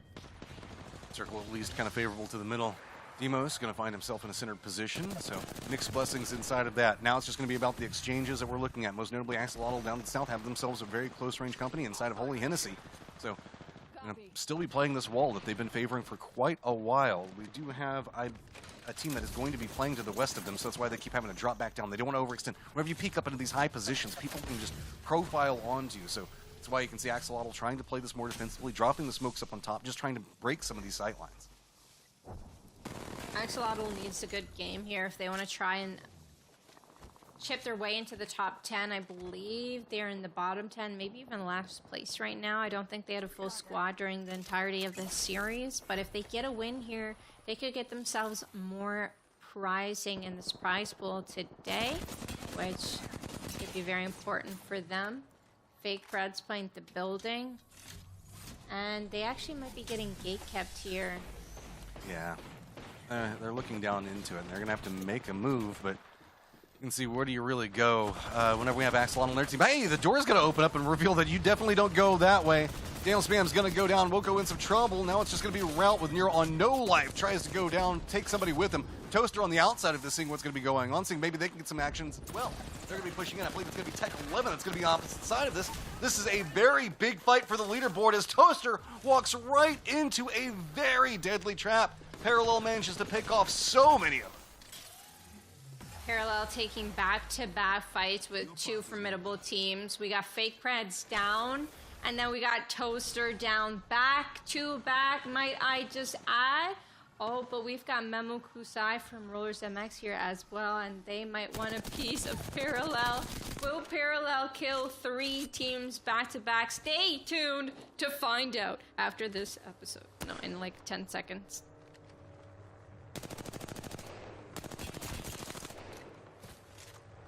Wow, they're scaring Rollers MX. Oh, the beams coming in. They have eliminated the full Toaster squad and picked up more than 10 kills in this game. Catching some airtime, knew exactly where to look, hitting the shots, but it's actually going to be regretful that goes down. Rollers MX getting pretty involved inside this one, making sure that they're holding the lineup. They do not want to let anybody come in right back behind them, especially a squad as dangerous as that one. So now Rollers MX realizing the threats that are going to be around. Circle has now popped down to the south, and as you were talking about last episode of Master Circuit Grand Finals, we saw that Rollers MX were trying their hardest to make their way into the end game, but were repeatedly denied. Now after having gone and leveled up in the, what is it, I don't know, something chamber, they're going to come back. Chamber. And they managed to pick up a victory. They did a great job killing our kill leaders and forcing them out at 8th place or something like that. So Parallel's not going to go on a full killing spree, even though they killed at least 10 people.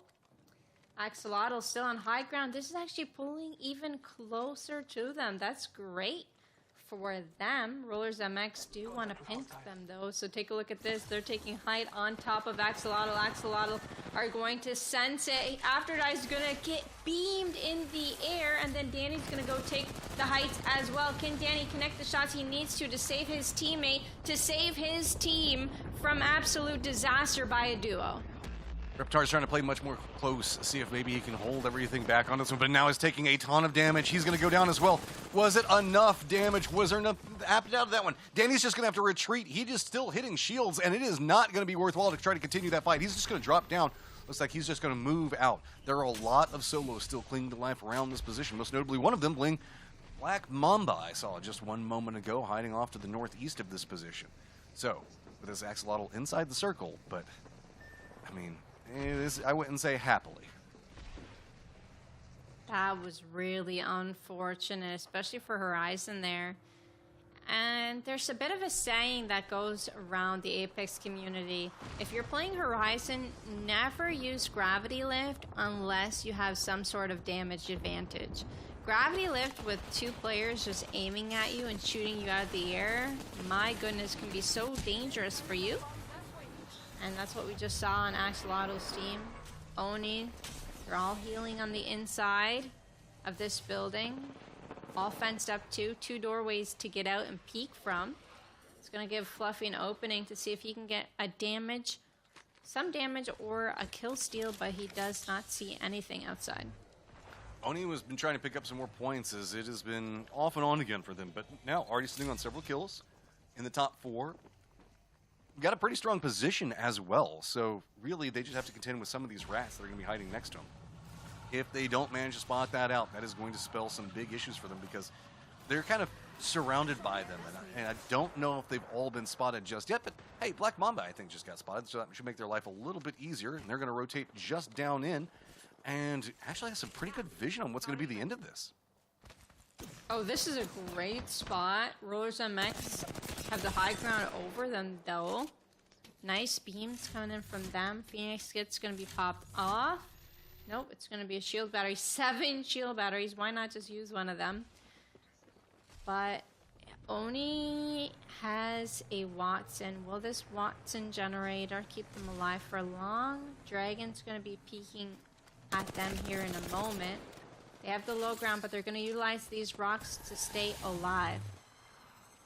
Coming into it, Oni wants to make the move around, get into the defendable position. They do manage to do so. Looks like MX Roller is going to be coming in right back behind them, but there was some time to start setting up some type of defense. Going to stop MX Rollers in their path, and so it looks like they might just be thinking about coming around the new angle, but you can see it's already been read out. Fence is not dropped just quite yet, so now starting to get some vision on what's going to be happening. This is just a 2v3 situation, so it's going to be MX Rollers trying to outshoot, but Electrolyte is going to go down, turn this into a 2v2, trying to move this one forward. Verticality now going to come out for it. Are they going to be able to spot out? Getting into the air. Noah Sky looking down onto this one. It's going to be jumping right in between them. Tucson has a ton of shields still left, trying to juke through, but no! MX Rollers is just too strong. Those shots were so clean at the end. That was almost a one clip. It was so doable. But as we've learned from the last 2 games, the duo always prevails. That's been the storyline of NA this far. It really has. I mean, I don't know. New meta? Have we figured it out? I don't know, but a lot of magic is happening here in the PlayStation Master Circuit. I have not seen anything like this. Well, I mean, good job on playing. And especially once the fences came down, I thought that control was going to start going over to Oni, but MX Rollers were just vibing. You've been talking about the capabilities of bringing in confidence and what you can do with it. MX Rollers won some very big fights right before that and were very geared on top of just thinking, okay, well, we've taken down everybody that we need to take down, so from here on out, it's just gravy. Especially the strongest team in that particular game, which was Parallel with 10 kills or higher. They took them out. They gate kept them. And they also had a great position there. They had the high ground. They had Mad Maggie to counter Watson. I think Mad Maggie is a counter to Watson with her Q. I think it was destroying the generator. I'm not sure if it fully did. But again, we've seen the duo prevail and win out the match. So congratulations to them. So now we are prepared moving into our last game. Whenever it is a 2v3, we're going to start cheering on the 2 about how they've got this. And then the 3 is going to get it just to throw everything off. But this was a pivotal game for this leaderboard as several teams that were so close together go down kind of early. Yeah, the points I don't think dispersed very much throughout the teams. Parallel definitely got a good amount.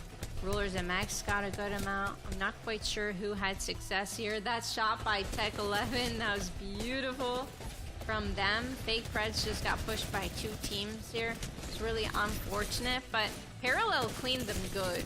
They had a great initiation there, and then Parallel winning another fight after against a Toaster. I mean, I can't believe they got gate capped by a duo. They were on a killing spree. It's like just a trampoline. People bouncing up and down over here is, yeah, Raptor. Just what can you even do in that situation? Just, Axolotl spent so much time around here. This was their home, and it was just ripped away from them. Well, now I believe we've got 4 different winners in 4 different games. It's pretty cool to see. Definitely an evenly played lobby. Roche MX taking that last win. And let's take a look at their statistics. So Dano Nino only got 29 damage, died early. Is like, as we said, duo. So 2,000 damage on each of them. But take a look at these kills. I think they outkilled Parallel. I'm not 100% sure, but they They definitely got a lot of kills. 61% Look at mercenaries. Yeah, I was going to say accuracy. mercenary shot accuracy. You say what? What? How?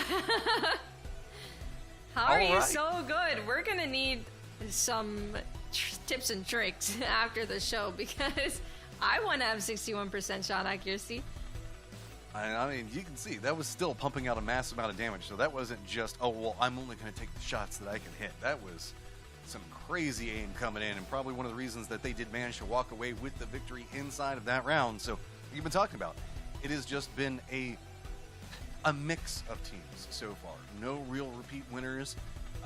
Nobody just getting full-on confidence yet, but MX Rollers taking a good game there. Should find themselves with the reward on the leaderboard as Fake Preds, Titanus, B&B, and now Rollers MX all join the list of teams that won a game today. And now let's take a look at our standings. Parallel in first place without taking home any wins. They have 43 eliminations, 20 eliminations over Rollers MX, who are in second. So Parallel are saying, hey, we don't need a win to get a win, if you know what I'm saying. They're here for the PlayStation 5s. Is anybody going to surpass them? It's very possible. Rollers MX, Fake Preds, Paolo Preds, very close, especially if they can take out Parallel early. We've seen it in the EU region earlier. If anyone wants to take after Hakim's, I'm not saying to do so, but if anyone does, it's looking dangerous. I don't know if I would want to hot drop the team that has twice the amount of No. kills as the next closest team to them. I mean, the placement points from Parallel are, what, comparable to B&B or closer to like Bro and Oni? And just look at the success that they're finding off of just massacring the map. They are just coming in, their goal is very efficient, and yes, they are dying. They're not getting placement points off of it, but hey, if it works, it works. Very true. Very strong competitors here today, but they have been performing the best when it comes to their mechanical skills and their team fighting. Kind of hard to say that even after seeing Rollers MX have a player with 60% shot accuracy, but it's true. Parallel have been winning more team fights.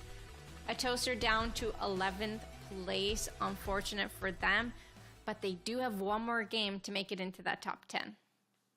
Oh, and it's still, like I said, pretty close. Whenever we look at second, third, and fourth, it is doable. And if we see Parallel go down early, and again, double-edged sword. If you are always going after KP and that's how you survive, that means that you got to be fighting a lot, and one of those fights can go awry from you, and then suddenly you're out, what, 14th, 15th, somewhere on that position, and you're having to just sit back and watch the other team start eating away at your lead.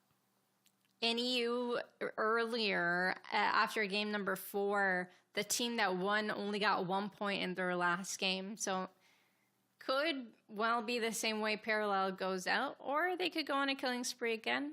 We've yet to find out, but I mean, a lot of good competition here today. Our top 5 are just so incredibly strong that you never know who is going to win. Will Parallel win their first game in the series today? That's a good question. Are they able to win, or do they just fight to the death every single game?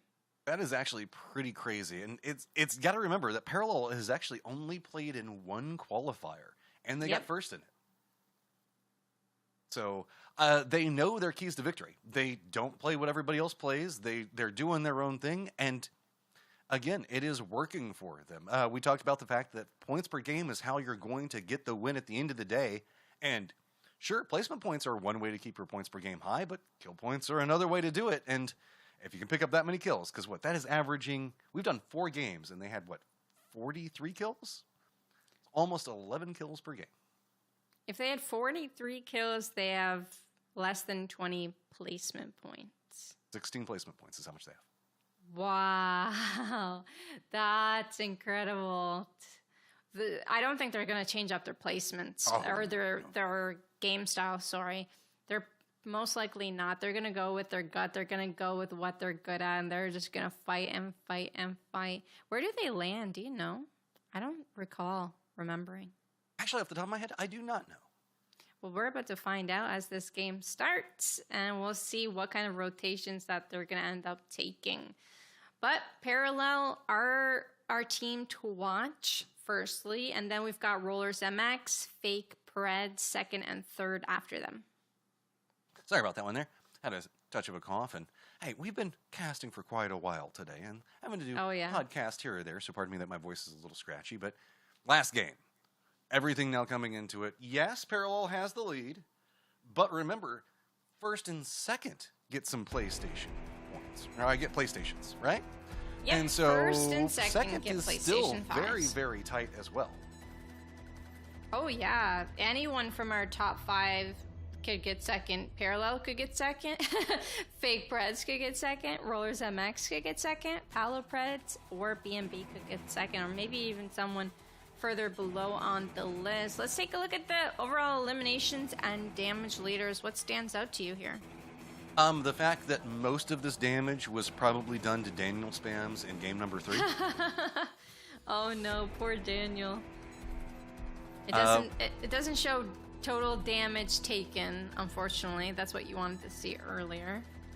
Yep, I mean, it's kind of crazy to think about. Dragon 1725987 holding down a good position. As you can see that really 3,000 damage. And whenever we're looking at this, I'm just kind of astounded by these numbers. So again, break down the fact that it's only been 4 games.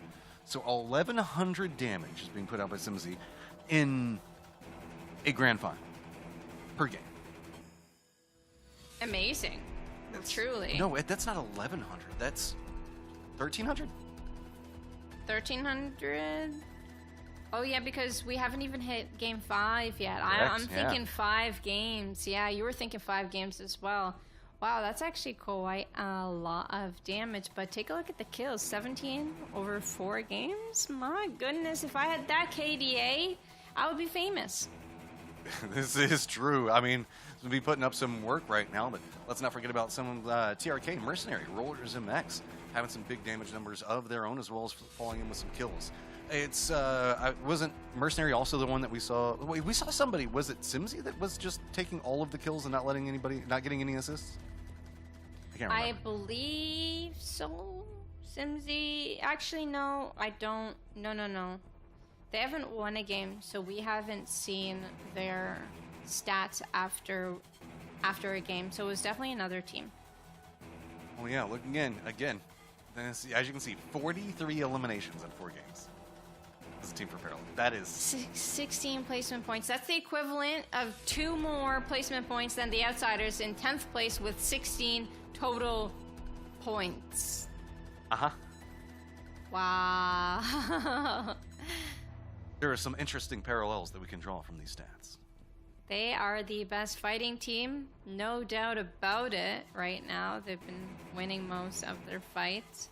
Rollers MX, they took them down last game, so if they want the win, they're taking it into their own hands. They're taking it upon themselves to do so.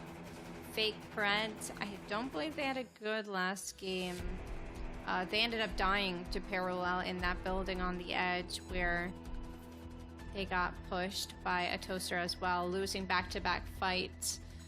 Fake Preds, then a Toaster lost back-to-back, and then Parallel won and got 6 kill points off of that. We're going to be moving into the last game in just 1 second. We're just, again, trying to make sure that everybody, all the players are situated moving into this last game, especially since it's so close. We want to make sure all is good and ready in the world before we jump back into Broken Moon. It's just...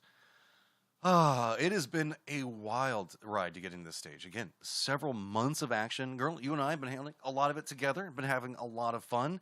And it's just crazy to think about how much some of these teams have grown in that amount of time. Yeah, a lot of these players have improved tremendously. You see in the qualifiers, you see maybe 1 or 2 dominant teams. Now you see 5 or 6 up for grabs to take those PlayStation 5s home, which isn't crazy, insane to think about how fast these teams have learned. But not only that, the amount of teams that survive and we get to see those late game circles, we get to see that intensity come down to the wire. Not only are the prizes better, but the teams are better, and the whole master circuit has gotten better over time. And we get to see different maps each time, which is honestly, that's a really cool part to see in my eyes as well. Especially hosting one of the first real Broken Moon tournament series here in the PlayStation Masters circuit. It's been an honor to be a part of that. And again, big shout out to PlayStation and everybody that has tuned in. We love you guys for setting up all of this stuff and giving people places to play. Remember, you can go over to compete.playstation.com to get involved in I don't even know, a plethora of games is the easy way to look at it. We'll go over it after this last game, just so you can have an idea on what's all just going on in January. So it's definitely something that I recommend everybody to go check out if you want to get involved or just have some fun. I mean, sometimes you don't always have to win to have fun competing in some of these tournaments. It's just, I enjoy it, and I don't win a lot. I was just thinking before this tournament started what really inspired me or what were my favorite moments in 2022, and one of them was learning a new game. I pushed myself to learn a fighting game, and I pushed myself to improve every day. Took mad naps afterwards to try and soak in all of the information I learned, but honestly, try and go out of your comfort zone a little bit more and you'll be surprised with yourself. Push yourself. Everyone has a lot of potential, so if you're scared to enter these tournaments, whether it be Apex tournaments or whether it be the fighting tournaments that PlayStation provides, you'd be surprised with yourself on your improvement. You only have to compare yourself to yourself. Compare yourself now to 2 weeks from now. If you've been improving, and just improving 1% a day can go a long way in your entire life. So, yeah, honestly, it's a lot of fun doing different things.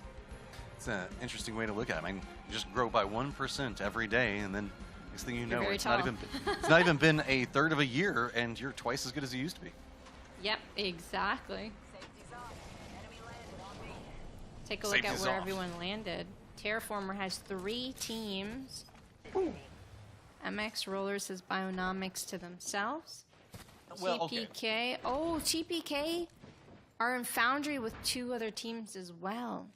Ooh, it's going to be bad for them. One of the teams that did run into Terraformer is going to be Outsiders, so they're not going to stay there for too long. Dinosaur Venom and Black Mamba will not chill out with each other. That's not the way that they're going to play stuff. So TPK now just trying to handle the potentials of what's going to be going on, as it's going to be Axolotl, I believe, that is going to be one of the teams that's in this position, and Dreamer 11111 that they're going to be able to spot out. Dr. Steve is going to go down, and TPK, I think that they're starting to get this under control.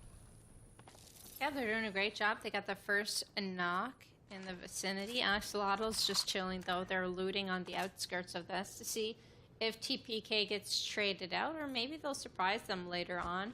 Zephyr, 9 seconds for a scan. Not even going to destroy the traps, which honestly is surprising, but take a look. Only 90 heavy ammo on double heavy, so might be preserving that for now. We get the scans off, and now we are going to be pushing out of these doors together. But they're going to be running... Oh, they're going to be running into not only a trap, but they're going to be running into another team. They try destroying the trap, but it pops and does a little bit of damage to each of their members. Whoever dropped the caustic that dropped all of that did manage to actually get away. Well, actually, the team did.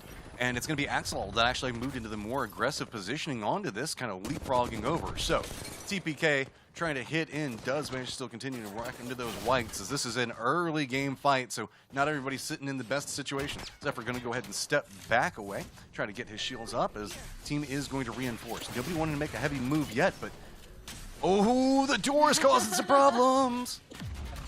You ever have that happen to you? You're trying to open the door for your teammate's trying to open the door to get in, and then nothing good comes out of it.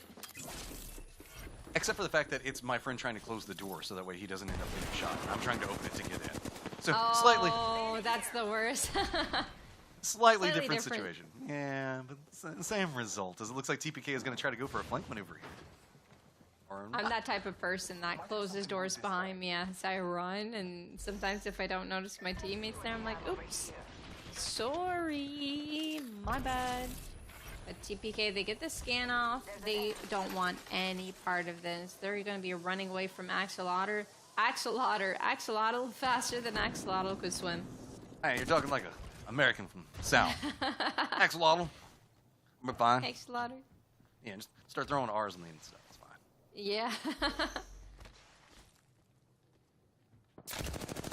Well, they do manage to get scanned, and they do manage to run, although they have way better armors than Axolotl has, and probably way better loot. This is the fear that Axolotl gave off, and we've got Raptor with Bloodhound, Ultimate, Beast of the Hunt. We're going to get one scan in, but we're going to get more than that as he goes up into the air and goes for the chase. That's a pretty hefty ways away. They are going to go ahead and commit into it. But while this is going on, Chris Uwu from Titanus hears this and is actually coming in. He's by his lonesome, and they're only playing as a duo, so that is a statement in of itself that he's still moving aggressively into this and might come up to flank Axolotl if they're not careful. Sniper stock here. Yeah, Titanus, I think, are still a duo, though, so gotta be real careful with that fight against Axolotl. I think you're right, though. Chris is going to be taking that fight. On the other side of the map, DDK, Game Slayer goes down to 1. Fuse gets knocked straight away. I don't think DDK is going to survive for long. Yeah, this is not too good for them right now. Looks like they are going to go ahead and get eliminated. 1K is going to be able to reset off of that, so fight coming out from them. And we've seen Dark Tension and make it to the end game, as well as Holy Hennessy and Aimless a few times, so are already starting off pretty well. Looks like we are seeing more and more come down into cultivation, actually. I think that we see about like 4 teams over there. And Titanus actually takes down Afterdive, man. This duo has no fear. 1K has amazing armor, so no wonder they were so aggressive and they were able to get those entries. I wouldn't be scared if I had purple, gold, and blue off the bat, which is what they were blessed with. Axolotl did die. Yeah, they did die to the duo. Wow. Chris Uwu and Love is Uwu. One day I'm gonna put some respect on your names and put Uwu in my gamer tag as well. Just to remember these good times. I mean, there's no fear coming out from that. Like, they're just going after whatever they can find. You can see sitting on 4 kills already. Sure, just keep on rolling, whatever works. Fake Fred's finding themselves in a much closer range fight. Good set of damage started this whole thing off. Being back and forth between the tree, gonna see if they can connect on those shots. And that is a nice spray to follow up and catching some air of their own. You're talking about the fact of making sure you get some damage before jumping in. Well, looks like your enemy can do that as well. But that's exactly what you want to do. After doing 115, you want to keep applying pressure. That's what Fake Preds needs to do. You had all of that initial damage. You need to push off of it. I understand someone did get cracked, but Daniel Spams output so much good damage. Don't feel like they should stop just yet. Turn to a little peekaboo and does manage to read it pretty well. 129 as Daniel Spams is going to continue the reign of terror upon this team. Are going to come out and drop them down just a bit. But I mean, look at this. Daniel Spams is just still okay. He lost some health. Daniel Spams never stops shooting until he has to reload, and here he comes to clean this up with his teammate. He's in the back, and he goes for the quick revive. Daniel Spams is a hero with 704 damage and 2 assists. 704 damage, let me say that one more time, and 2 assists. Daniel's just being that mad support that never goes down and does a tremendous amount of damage. Doing his job quite right. I would give him a raise. Well, they've now got control over the divide and pretty much wherever they want to go. West is getting more compacted as TPK was being chased by Dragon. The circle is going to pop back over in that divide terraformer direction. So those, I guess, 5 teams are all kind of looking at each other, going to find themselves in an awkward spot and have to figure out how to either break away or just finish a firefight quite quickly.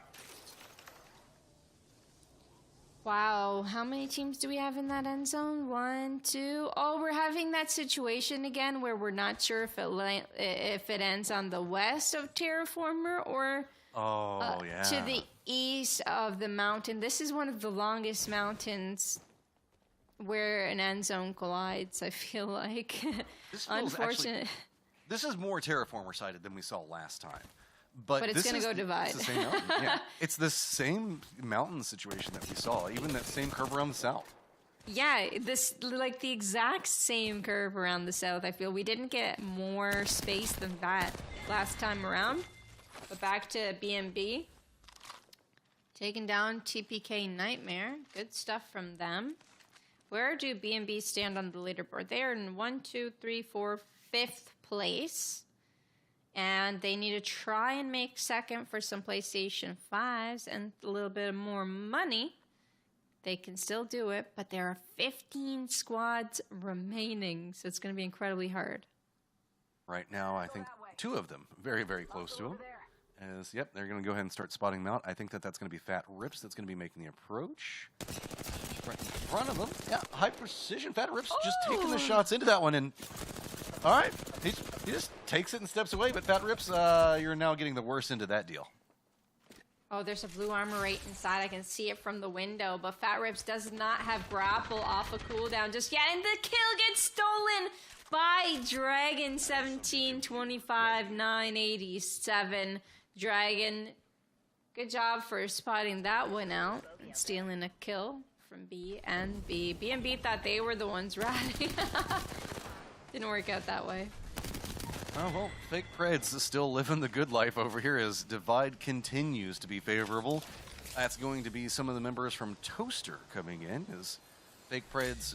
This is a strong squad, specifically in firefights, and it looks like they are finding themselves here at the end as they are starting to stack together some pretty decent damage and kills.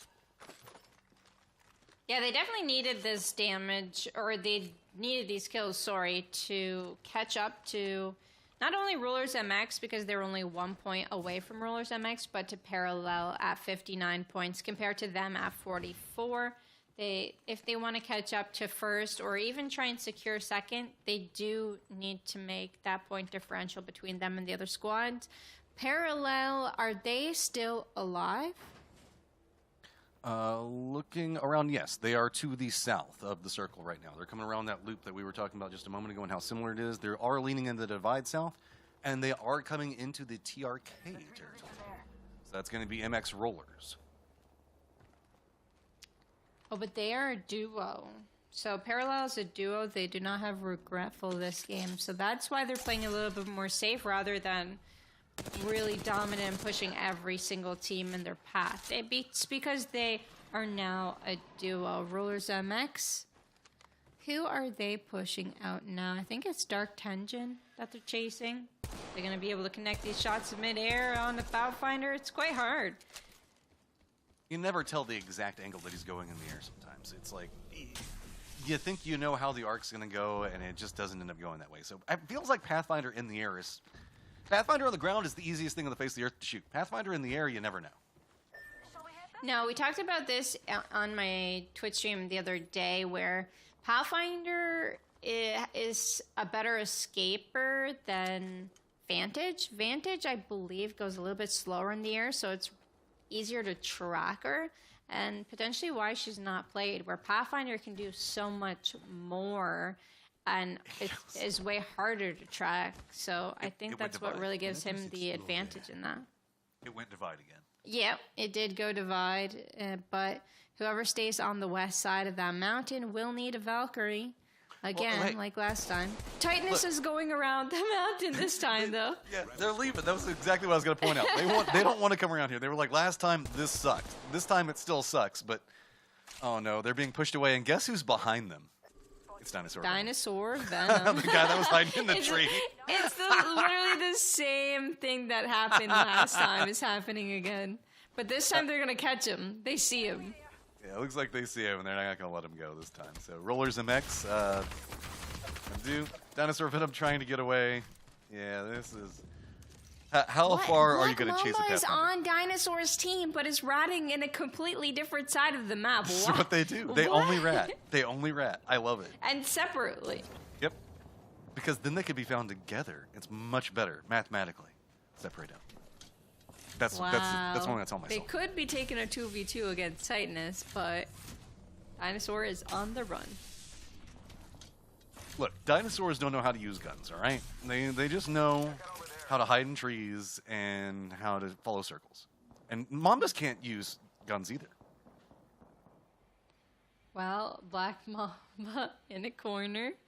Oh, there is a team, actually. Passing right by Black Mamba. We're getting a zoom in here. The Mirage main. Oh, he's on the high ground there, and that's why the team that just passed him didn't even spot him. It's a great spot. I just want to go back and watch the two of them and find all of the rat locations that they know, because I feel like that could almost buy me Lord knows how much rank, is just figuring out how they manage to get into some of these spots and what they consider to be good. Because, yep, that's a pretty solid rat spot. Was it the right idea for Titanus to chase? Dinosaur Venom's meeting up with them. Oh. He is. He is meeting up with him, but Black Mamba's got spotted. At the perfect time. So that means Dinosaur Venom can now use him as an obstacle and jump over him to go hide and find a new way to go out of here.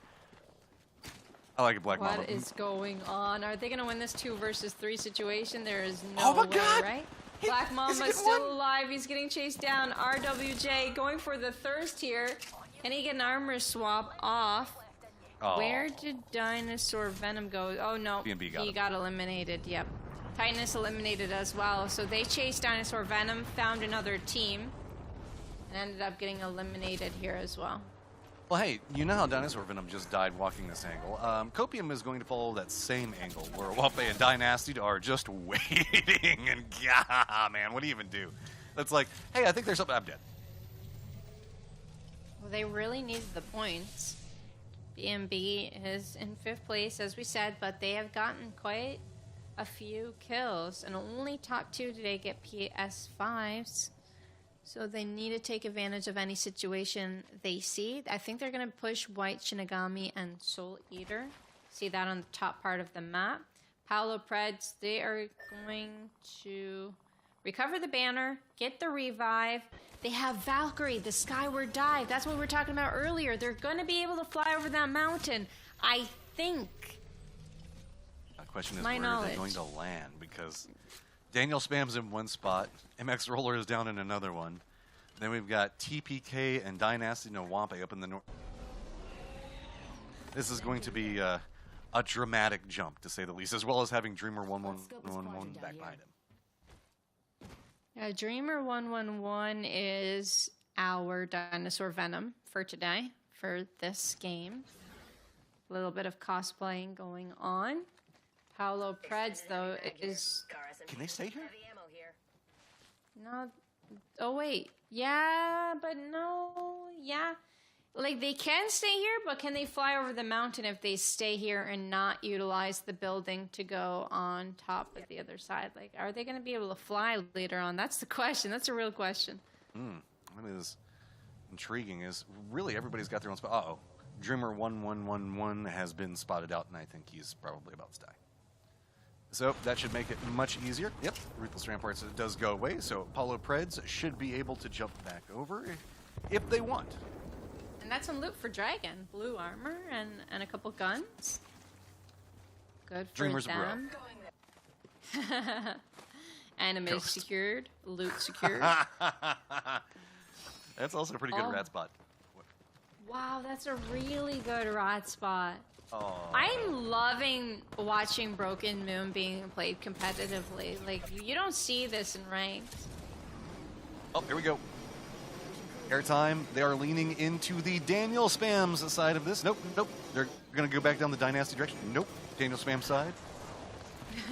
Yep, that's where they're going to. That's the smart play. Yeah, they got some cover up there as well. But it doesn't look like Fake Preds wants to let him have it. They're not sharing this building with them. Their roof is going to be secured with a lot of nades and a black hole. Can they do the amount of damage that they need? They've got another team looking at them. This is going to be quite rough. Waco's going to go down immediately. Daniel Spams is going to go for the revive. Are they going to end up pushing? Okay, route on that door, making sure that they can't push in right away. Well played by the 3 of them staying alive. They tried to go for the roof. They couldn't get them as other teams were involved as well. Mix it up. Down to 1 HP. Can he get a heal off, or does the Mad Mega Q take him down? It's the MX The Rollers. riot drill. Yeah, MX Rollers are just ruining all the fun over there, but picking up more kills, which Fake Preds is going to be very annoyed about. Remember the fact that MX Rollers sitting in a good spot, leaderboards, that means the fact that Fake Preds, while they do have themselves a good spot inside the circle, got to figure out what they're going to do. And, oh, hey, look, it's It's window pantomime. Wait, so Parallel actually has one solo still alive. Oh. So ooh, Paulo Preds. Dragon's gonna be taken down. He gets the banner recovery. He's gonna go for the armor swap most likely. That's what you see him trying to do. He's getting cracked again. Can he get a revive in this situation? No, because every single team is looking at Paulo Preds right now. It's unfortunate, but we still have our first place team, our second place team, and our third place team still alive. That's how bad that they want this, and that's how bad that they're going to prioritize every kill that they can see. Dragon's going to get let out. Jumps down Drop down right in front of him. Horizon's so good. The shots were so good. Can Daniel Spans get the quick armor swap? He got it. Still, down to 3 squads remaining. Now making the push right into Dynasty. Dynasty's not going to let that one go. This boy unloads on people. And while you can see Fake Fred's trying to come in, what are you going to do? Dynasty just rips him apart, knows exactly where to go, jumps in on top of it, and Fake Fred's dreams are ruined that fast. Now, can MX Rollers counter of their own? They're looking down into the smoke. Managed to finally spot out the duo. It's a 3v2, and that hasn't been going well for the 3 so far. This time, MX Roller on one side of it. They've got the numbers. They've got the advantage. Can they manage to close down? They're pumping in a ton of work into what's happening on the opposite side of this one. Dynasty trying to move. Wape trying to hold it together, but no. Dynasty's going to go down, but it's going to be Daniel Neo as well. So 2v1. There's a 0% chance Awope wins this 1 versus 2. I do not see it happening. There's just way too much on the line. Awope is going to get pushed. He's going to get shot up in the air. This is the one time I'm going to get it right, but Awope, he's going to try his best. He's going to have to pop a shield battery. Oh no, he's just going to go for the shots. He does not have an armor swap nearby. He has got nothing to play around. He's going to go for the extra kill point before he goes down. Rollers MX are your champions of game number 5, our final game of our series tonight. All right, I like this section of the map. It's fun. We can come here as many times as we want because every single time we've come here, it has been an amazing game. MX Rollers rolling their way up the leaderboard and finding themselves another game and gonna feel real good about that one. I'm proud of them. I really am. We finally see the team with the man advantage take home the win, but there was just too much pressure for a 3-man team to lose in that situation. They did really well. BNB, though, they even got the Thirst before he died, so that should put them up a point. But the leaderboards are just way too close for me to even make a prediction at this point. Think Parallel had a good enough lead, and actually this is the one game that they actually got a fair amount of placement points, making it into that top 4. That's like a fourth of their placement points just off of this game. How are they going to go off and throw all of our ratios and math all out of the whack? So see how it goes. And this has been a crazy set of games, North America. You got to give it to the teams with heart that are fighting with just 2 and finding success. I mean, this is months of work. Yeah, come in, bring what you can. Maybe one of your teammates has to work. Maybe there's something going on. It's right after the holidays. Maybe somebody isn't back home yet. Who knows? But still come in, try to capitalize off of what you've set up and the successes for it, and they have been. The phrase "never give up" was applied so many times today, and we witnessed it, and it was just very beautiful. Apex Legends. No matter where you are in a team fight, no matter how many men are down in a fight, you just keep on trying. You play knockdown shields, you take angles, you never give up, you never stop trying, and things could work out for you, things might not, but you're never going to unlock your true potential if you just give up because you think you're at a disadvantage. And then you can see it has been a packed lobby so far today. Yes, okay, we haven't had every single team filled with 3 members, but there are a lot of teams moving around trying to find anything that's moving. As KP has been the keys to so many team success, we were just landing into firefights, and this has been, you can't say that anybody just got given anything today in North America. No, everybody fought for everything today. People were getting pinched left, right, and center, getting pushed into other teams. There's just so many different factors being applied here.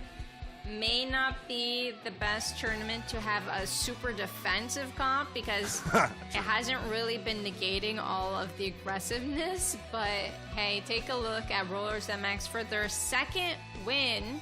All right, they won game number 4, they won game number 5. These are their stats.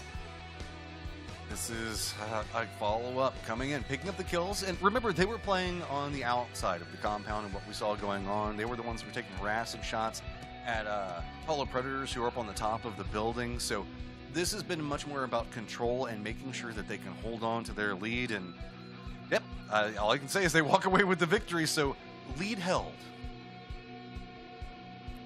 Yeah, 16%, 20%, 13% accuracy. Well done by them. But I really want to see these leaderboards. I want to know who won a PS5. But let's just take a moment to appreciate all of the teams that have gotten a win today. We've got Fake Preds, Titanus, BMB, Rollers MX, twice back-to-back. And I gotta give a shout out to Titanus, BNB, Finding Success, just 2 members. Big shout out for you guys. Now, working our way back up, a toaster slides down into 11th place. Yep. That's astounding.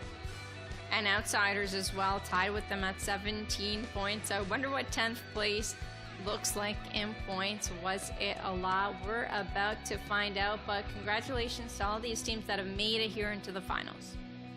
Oh my god. Okay, so it's going to be coming up from the back. 10th place, 1K, Oni, Bro, TPK, Titanus, Polo Predators, Fake Predators, BNB, Rollers MX. But Parallel and the kill count is going to be what gets it in the end. While Rollers managed to pick up 2 victories, they find themselves 2 points shy.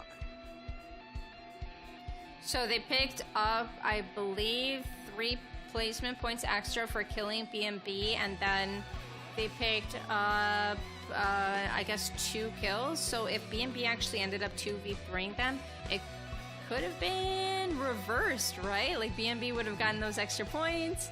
My goodness, it really came down to that final fight, but a big congratulations to Parallel for taking home the win. Hey, they didn't get a match win, but they got the overall series win with 66 points, only 2 points ahead of Rollers MX. Big congratulations to all of the teams that competed today.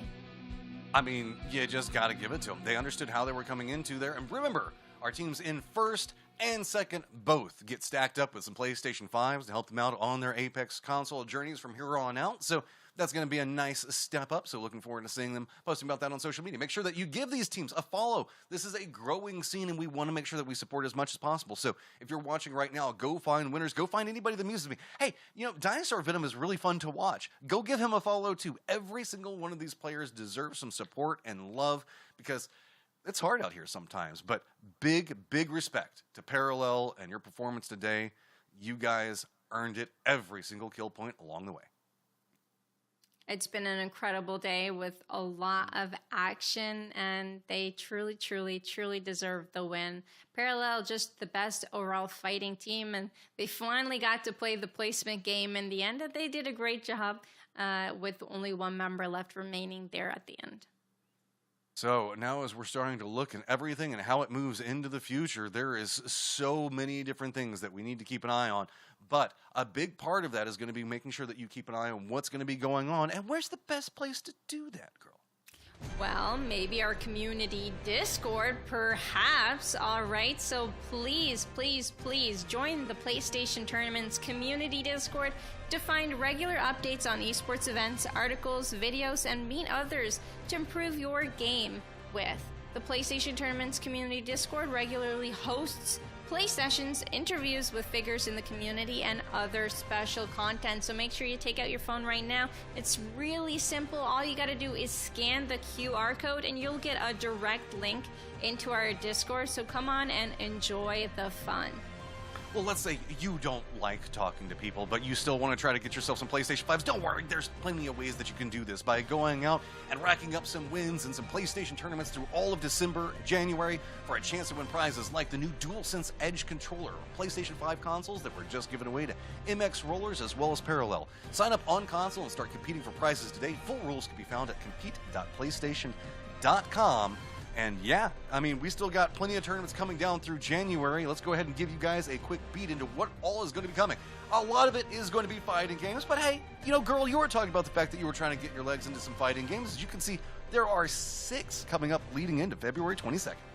Yeah, so on January 19th at 9 a.m. PT, we got Mortal Kombat Ultimate Fight Nights. We got Dragon Ball Z Fighter Fight Nights on January 25th at 6 p.m. PT, a little bit later in the day compared to the other. January 26th, the day after, at 6 p.m. PT as well. But for Street Fighters Champion Edition and Tekken 7 on January 31st at 9 a.m. PT in the morning. Mortal Kombat again, February 16th at 9 a.m. PT. Dragon Ball Z Fighters Fight Nights, February 22nd at 6 p.m. PT. So even if you haven't touched one of these games yet, you can sign up, you can learn along the way, and get yourself involved in tournaments. Get that tournament stress off of your back and come on in and play for fun. Improve along the way. You've seen it in the Apex Legends Master Circuit. Teams have been improving over time, and PlayStation just generously hosting so many tournaments for the PlayStation community, and it's such a great deal to join and be a part of all the fun. Well, here we sit at the end of a multiple month-long path, girl, and before we step out and say our farewells, actually, just go ahead and start to give us an idea, your thoughts, feelings before we close everything out. Honestly, I'm just honored to be a part of this series. I'm so grateful to have been able to witness, but also participate and cast with you, buddy, and also Rain Day as well. It's been an incredible series overall. I'm proud of all of the players that have been competing, no matter where you ended up, first or last place. It takes a lot of courage to join, especially on a broadcast in front of so many people. And I wish you all the best of luck and a happy 2023. Thank you to the production crew as well and PlayStation. Thank you, girl. I had a ton of fun. It's always a pleasure to work with you. You know, you're just so like happy all the time. It just makes it infectious, and you get to have so much fun talking about the games. And we got to give a shout out to Apex and everything that they managed to do to get this set up. Again, production people in the back. We just get to have fun and enjoy watching the cool stuff. They have to do all the hard work back there, so make sure you give them some love. Every single player, every single viewer, it's all up to you. That's the whole reason we're here. And PlayStation, I gotta say, I played video games before PlayStation, but PlayStation turned me into a gamer, so this has been a great honor to be able to work one of your events. And I just want to say, follow up. Hope everybody has a great 2023, and hopefully we will see you guys on some PlayStation events very, very soon. Thank you so much, and make sure you tune in to everything that compete.playstation.com has to offer.